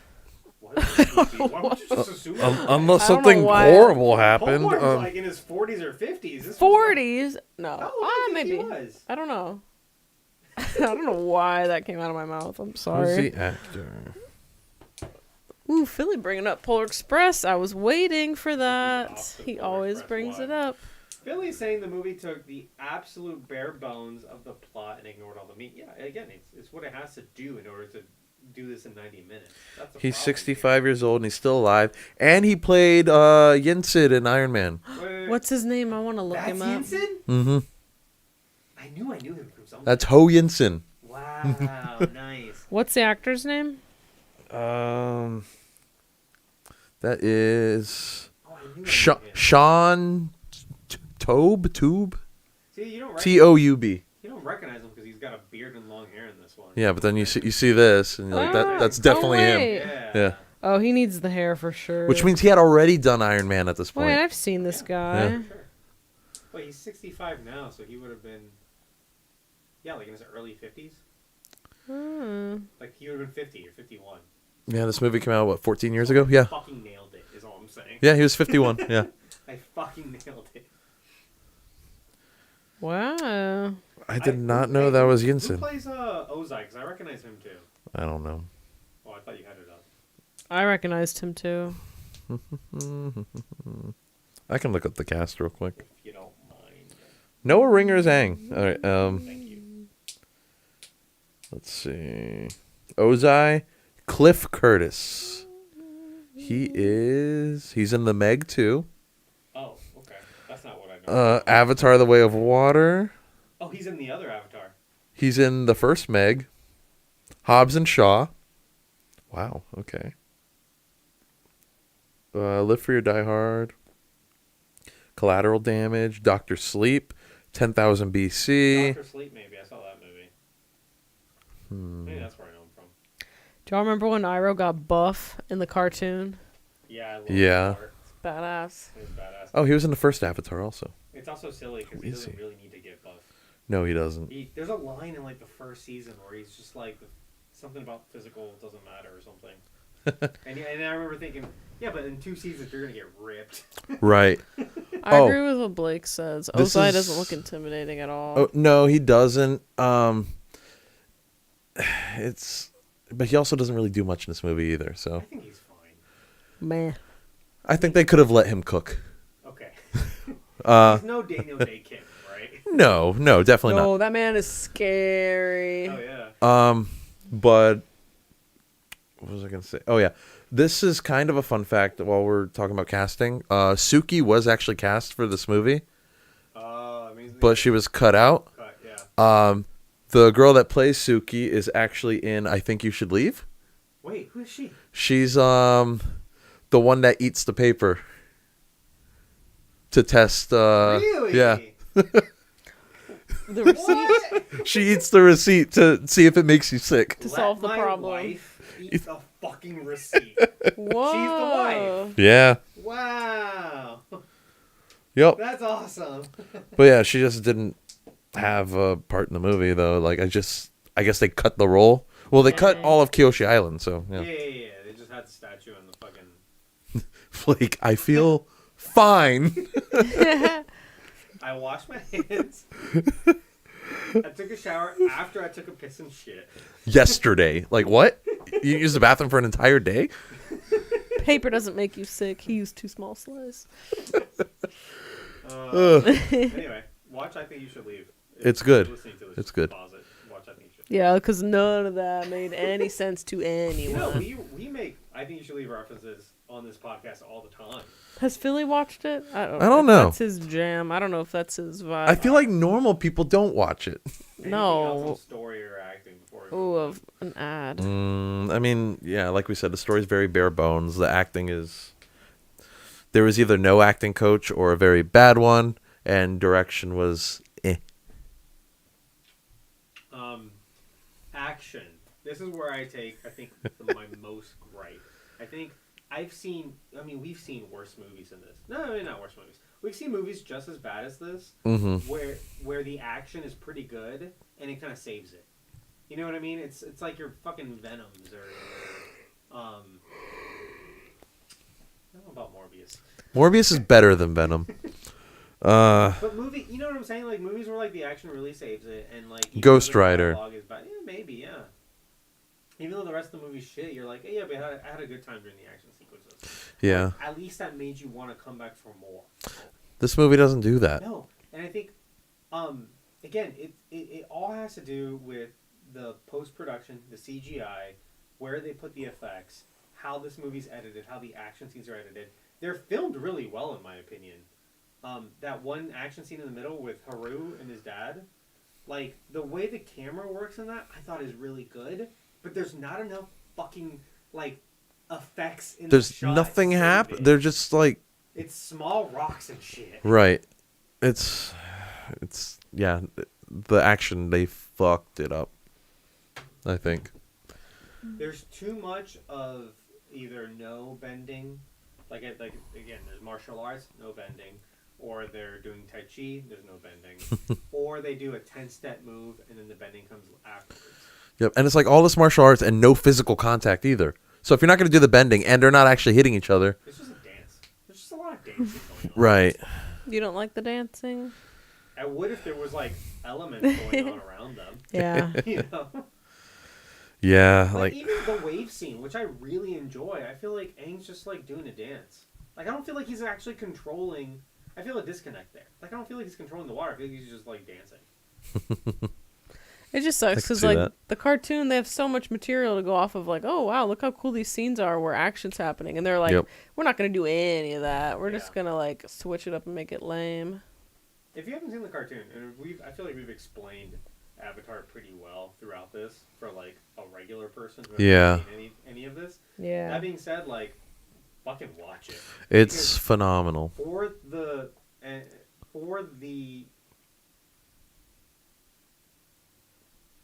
the medium of like a cartoon, the action is phenomenal. Mm-hmm. Like, and that sounds weird because you think, oh, it's a cartoon or whatever. Like, no, like there's real choreography going on in that show. Yeah. Every time, and you think, oh, it's it's bending. Someone throws water at someone.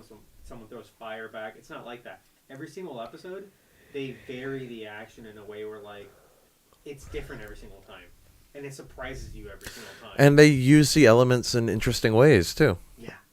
Especially as the series goes on. I saw a Reddit post today about like why doesn't Aang do this one move more? There was and it was a shot of like a firebender punching him with fire, and he envelops the fire with air and kind of turns it off. He extinguishes them.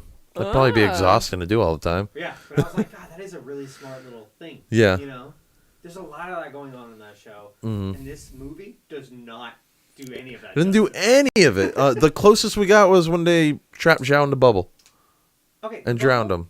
Also, I did like again. There's just bits of this when they do when the Earthbenders are blocking with Earth. That's the only earthbending that looks good in this movie. Yeah, because it's quick, and that's what Earthbending should look like. Should be quick. Right. You know, but then it's like, oh, we're gonna do a 10-step move to move a boulder. Okay, well, then Not even a boulder. It's a rock. It's a rock. So like that kind of goes in contrast to like the quick bending you did a second ago. You know what I mean? Music, I think is actually really good. I like the music. Yeah. I did not. For you to do, let's not talk about BVS and Justice League. For the movie, for that one action scene, for the wave scene at the end, for it to just be quiet and let the music take over it shows that you have faith in the music, and I think that actually is a highlight of that section.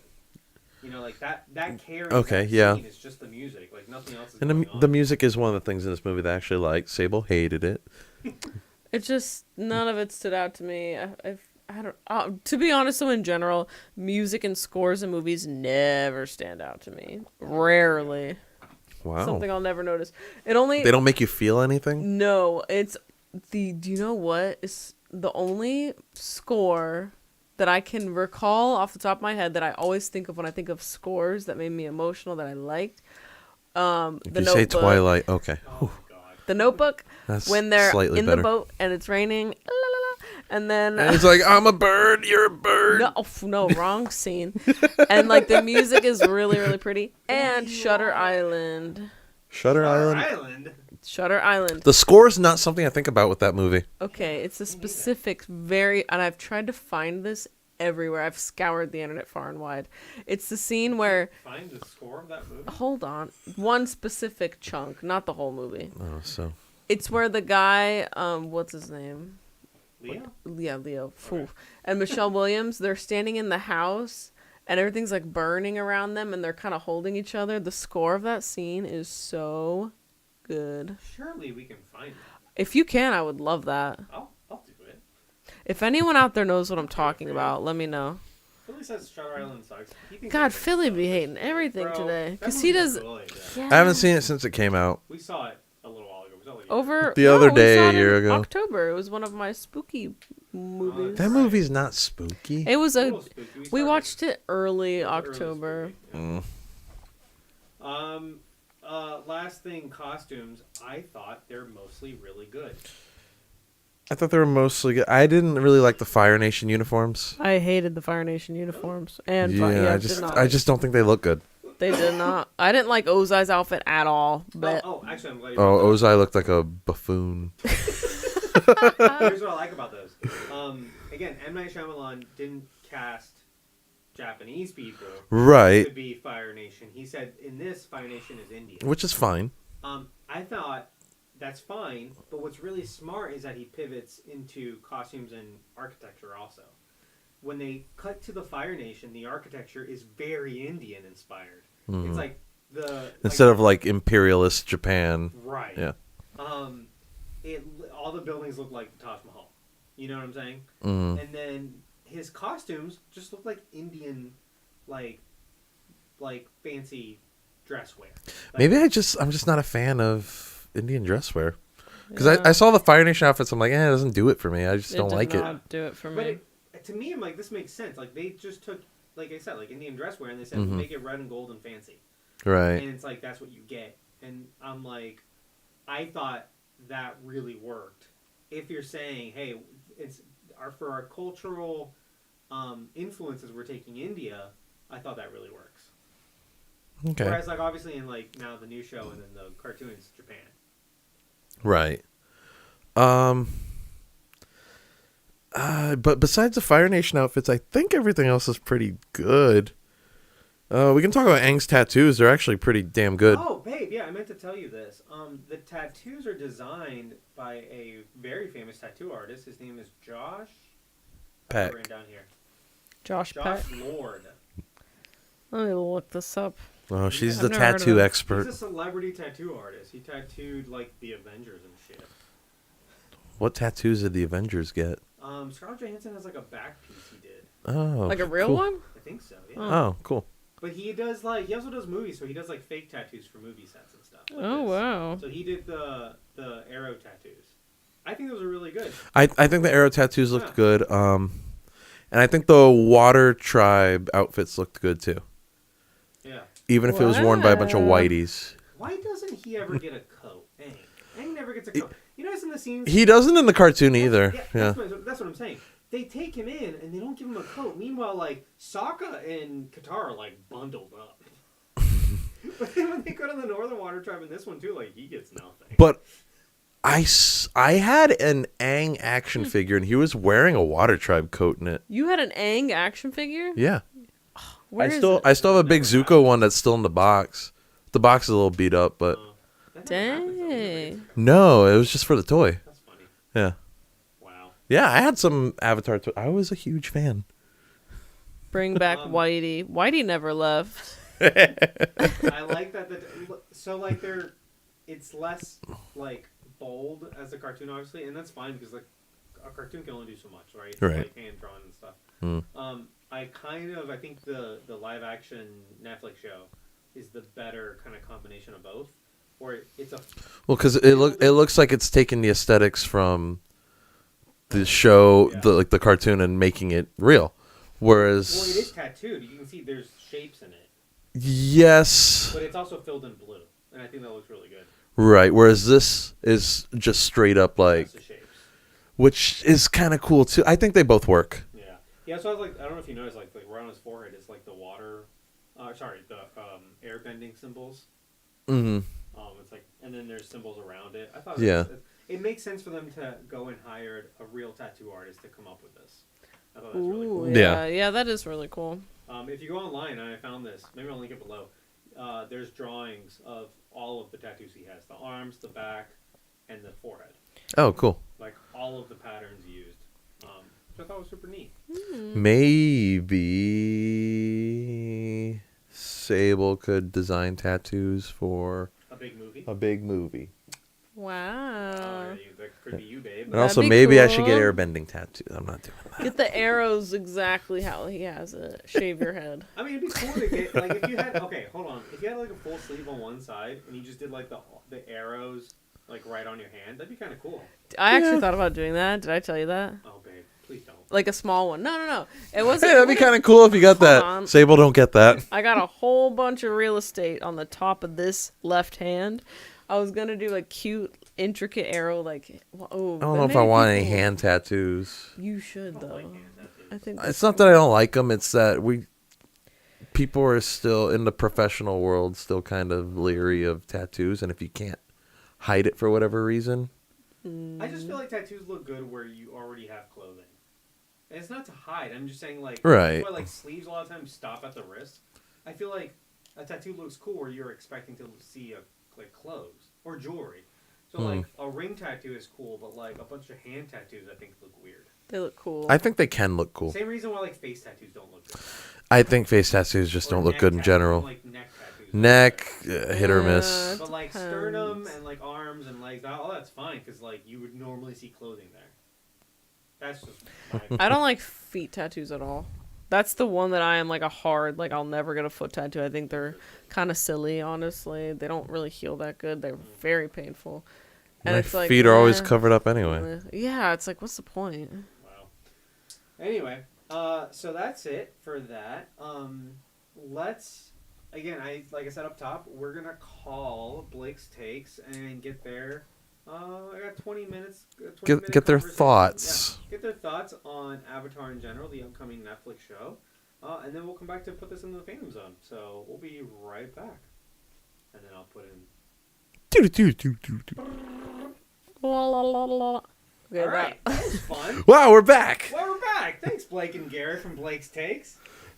Philly, you got a whole fucking episode. I don't want to hear any bullshit. Philly is the star of this episode, by the way. He's been mentioned plenty of times. That's He's true. always mentioned 'cause he's Well, when in the he's chat, here, when he's in the chat a lot. Do you announce like, "Oh, Philly" from the chat? Because yeah. he gets brought up. Okay, because I Yeah. forget to Talk about mention. the chat all the time. Because you know when people, the audio listeners after it's edited, are gonna be like, "Who the fuck is Philly?" and all these people. We do a good job of introducing people See, who I are in the don't. chat and make people want to come and chat with us. Sable doesn't listen to our podcast. Clearly. I listen to my episodes.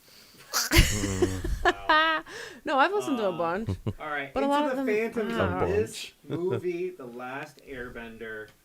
Let's get final thoughts. Let's get going. Who wants to go first? I'll go first. Exactly. Yeah. What do you mean exactly? Oh, Because you always go first. that's true. I think this one's a pretty obvious one. I think this is actually the first time I'm gonna be banishing a movie. You're always so nice to the movies. I we watch. am. Whoa. Now you know what? I feel bad and I don't want to banish it. I'm just kidding. Noah Ringer tried really hard. Keep it. Yeah, Noah. Keep it for Noah. Actually, he might want it banished too. Let's be for real. Noah, are you listening? If he is, we're a fan. He's We're definitely fans. not. He Real might. quick, Listen. everyone in the chat, go ahead and put in your votes, and then I'll announce it. Yeah, What? so I say we're gonna banish this one. My first banishment. Banish it just like Zuko was banished. Whoa. No, Can no. this movie get its honor back? Zuko got his honor back. Yeah. This new show coming out might restore the honor of the live action. Whoa, but not M. Night Dang. Shyamalan's honor. No, his honor's not there. Sorry, M. Night. Sorry. Yeah, this is going to Phantom Zone. Like this movie may have had the best of intentions when production started on it, but it's definitely not. It's not a product worth remembering or keeping, unless you're remembering it as a warning on how bad an adaptation can be. Yeah. But yeah, no, like this is definitely going to Phantom Zone.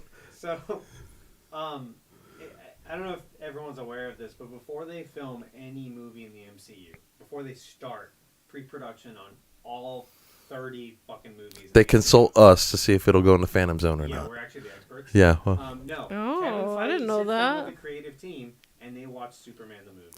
They've done it for every every single MCU movie because they want to be in the right headspace to say, this is how you make a superhero movie, let's go get it, right? They should watch this movie as what not to do in an adaptation. Yeah, This like should be the movie that people sit and watch and be like, what is wrong with this movie? What are the lessons we can learn from this? I think this movie is incredibly valuable as what not to do, right? I yeah. don't think any of them want to hear that. You're trying to spin it positive. Did you not hear what I just said? No, I I said meant this- I the said, people. watch this- What? I meant the people who worked on this movie. You're trying to be like, hey, this movie's valuable because it'll tell you what not to do. Yeah. But I meant the people that worked on the movie are probably not going to agree with that. To this. I obviously, theoretically, I'd be like, I thought it was funny that you were trying to spin it all positive. I'm like, oh, they're not going to be happy with that. No, I think this movie again from the onset. I think they had all the best intentions, and you can see like we've talked about movies where they look at the source material and they go, yeah, that's cute. We're not fucking doing that. You know what I mean? That's not the case here, with the exception of like the pronunciation of names. Like that's not the case. They sat down. They said we want to make a faithful adaptation that plays well for a film, and then they didn't fucking do that. They fucked everything up along the way, but they tried. You know, this has good intentions, and it has some pretty good scenes that that those intentions kind of shine through. For the most part, though, like in post production, the way this is edited down to the 90 fucking minutes, the exposition you gotta do to, Because it was instinct. right, the exposition that you have to do in order to accomplish that just shows off exactly what not to fucking do, man. And then the CGI, it's like you had the budget. What was the budget for this? You looked it up. I didn't find the budget. I just found what they made. It was probably like 100 million, between 100 and 150. Yeah. A big budget movie, right? For that amount of money, there should have been water bending and air bending all up in this bitch. And there's not. And like, it's slow, it's boring. No one's gonna watch this and like want to go, hey, let's go play air bending. Nope. You know what I mean? Like, not even close, because it's not exciting. And like, I want someone to say that to me. what? Let's go airbending. Yeah. Well, you know when like you're in a pool and you like pretend to waterbend? Yeah. Every time. Every I should be single like, time? you put your hand right under the surface and you Hell move it yeah. and you make a wave. Hell yeah. Yeah. And it's not from watching this movie. It's from every other thing you see. I read something that said that this. Oh, thank you, Blake. He said it was close to 150, which is close to what I said. There's Okay. a first time chatter. Oh, we got a first time chat from Brand Gark. Phantom Zone. Has some pretty good 5G. Does it? What does that mean? The Phantom Zone. Oh, like the real, like. The Phantom Zone has some good 5G signal. It's a joke. Okay. How do you not get I that? don't get it. That was good. I'm sorry. Wow, trash. I got it. Like, I think that's pretty standard for a big budget summertime movie, even back then. Anyway, 2010 though, that is a lot though. dude, one of the most expensive movies of all time is from like 2000 and like it was a third Pirates of the Caribbean movie. Yeah, that was, That was 2008 or 7. and that was outrageous at the time. Yeah, and it was and up until like Justice League, it was the most expensive movie ever made. Whoa. I thought Avatar was. Pirates was 800 million. That's because they filmed two Yeah. movies at the same time though. 800 million. No, Holy yeah, but shit. I think it was the third movie. Was like the most expensive movie ever. And it also has some of the best It was like- CGI it was like in 4 history. or 450 or So, well, yeah, well. yeah. What was I saying? I was talking about. This movie, we were talking about the budget, and there should have been bending up in this shit, and there wasn't any. Yeah, there was no bending. There was So nothing. anyway, again, this definitely goes in the Phantom Zone, unless you're that movie maker who's turning a book or a show into you're making an adaptation, and you watch this to know what not to do. If you're not in that very specific camp, you do not need to watch this, especially when like this does sully. I think it was Garrett in our conversation who said like this sullies like the memory of the TV show, of one of the best shows ever made, right? I feel like I need to cleanse my palate and rewatch the cartoon. Yeah, me too. I watched For real season though, one I in missed the preparation for this cartoon. and the Netflix show. Mhm. I'm gonna I was like, oh, that was my entire. I was just gonna watch season 1. I'm like, no, I'm gonna keep going. I'm gonna watch season 2 and 3. Blake just finished it. Now I'm jealous. I'm like, Blake's Agent Argyle. Blake and Philly are flirting again. I'm the real guy. Wow. So anyway, yeah. So that's it for us, you guys. Thank you so much for listening to this episode. It's probably a long one. There was the call with, we got Sable in here. We had Blake and Garrett calling. Wow, we had 3 special guests. Whoa. So Whoa. the biggest. Philly timed out Blake. What the fuck? And then 5 minutes, undo that. he already removed it. He already did It it. was all for the bit. It was a bit. Wow. And I guarantee you, Blake's like, what the fuck? He's deleting his messages, though. You're not timed out anymore. You're back. That was a good wow. bit, actually. Good job. Actually, that's something I'm Arnaldo timed out. would do. Blake didn't even know he was timed out. It doesn't tell you. No, Thank you for listening. Thank you for That's so subscribing. funny. Thank you to that piano dude for our musical intro. Make sure you guys leave a rating or review on Apple or Spotify, wherever you get this podcast. And please tell a friend. If you've told a friend already, thank you so much for telling that friend.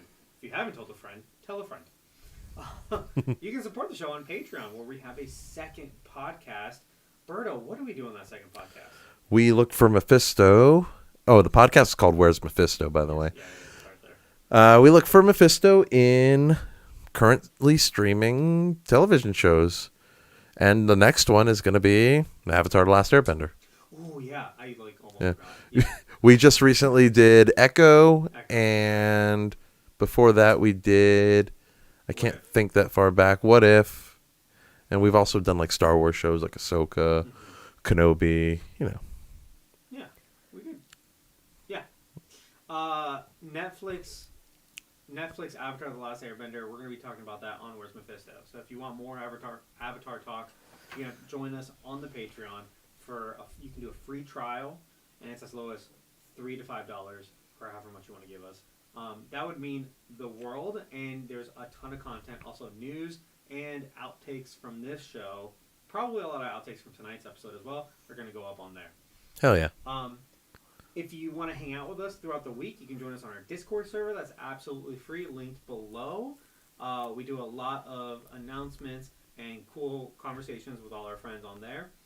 If you want to be a part of the show, we live stream, like I said on the top, on twitch.tv/filmsfrompz. Also Twitter and also YouTube, Films from the Phantom Zone. Just check us out on those platforms. If you want to hang out with us while we record the episodes, you can be our guys in the chair. We got 2 guys in the chair today that are arguing about who's the real guy in the chair. So Yeah. thank you to everybody in the chat. Philly to the J, Blake's Takes, Arculus, Captain N121. Wait, you skipped our first time chatter. Yeah. Bran Gark, first time chatter, welcome. Yeah, everybody, right? I think so. And Generous Fingers. And Generous Fingers. Thank you all so much for being a part of the show today. Again, twitch.tv/filmsfrompz. You can find us on Instagram at Films from the Phantom Zone, Twitter, Films from PZ, TikTok, Films from PZ. And thank you again to our guests, Sable. Woohoo! Yay! Everyone clap. I'm just kidding. Sable's my wife. She's on Instagram and TikTok at Sable's Studio. Sable's Studio. Where Yes. she's doing pickle challenges. I am content. venturing out into different types Whoa. of content. It's a lot of fun, honestly. I can't always just do art stuff. I got to keep it interesting. I got to showcase other parts of me. So it's been fun. She used to stream too. I did. Oh, yeah. I want to get back into You it. gotta keep streaming. I have so many. We gotta do streams together. We can play Thanks. video games. I know. We got to do that. That's fun. Alright, guys. And other than that, we'll see you guys next week with our next movie. I don't know what it is. We'll figure it out. New Moon. Okay. No, okay. No, not New Moon. Bye. Alright, guys. I'm gonna touch that later. Okay. Thank you guys in chat. It's late. Obviously, we start late. 'cause Tired. we're I'm out. tired of this, Grandpa. That's too Both of y'all- damn both bad. of y'all have jobs. Oh, I Good need- for you, by the way. You both have jobs and you got off yeah. at the time that you I do, know, I so got off this kinda is- late. This is what it is. I did not break your Netflix rules. Pew, pew, pew, pew, pew. Well, actually, I did Netflix- mention that we saw those, but I didn't What's really he like. talking about? keep in my head. Netflix rules. And we didn't mention that show at all. I think he's yelling at you in the Discord. Oh yeah, that's fine. It's a private Discord. It's not a private Discord, but it's not like a public forum. But you're not allowed to talk about it. We're talking about it on the internet right now. Yeah, we're fucked. Yeah. Shut it down. Shut the whole thing down. Although like a week later he found us on the Discord. No, like it's a small Discord. It's not a public place. So Even calm down. so. Where is he? Bitch, he wasn't in his. So let me come over soon to watch episode 35. Hey, I haven't mentioned anything. Blake knows I'm really good at keeping my fucking mouth shut. Yeah. And all I said was I thought it was good, by the way. Ah! Stop doing that. Oh, I don't like that. Anyway, guys, thank you so much for hanging out in the chat. It was a great stream, and we'll see you guys sometime next week. We'll figure it out. Yeah, we'll figure it out. What Bye. Discord? This Discord.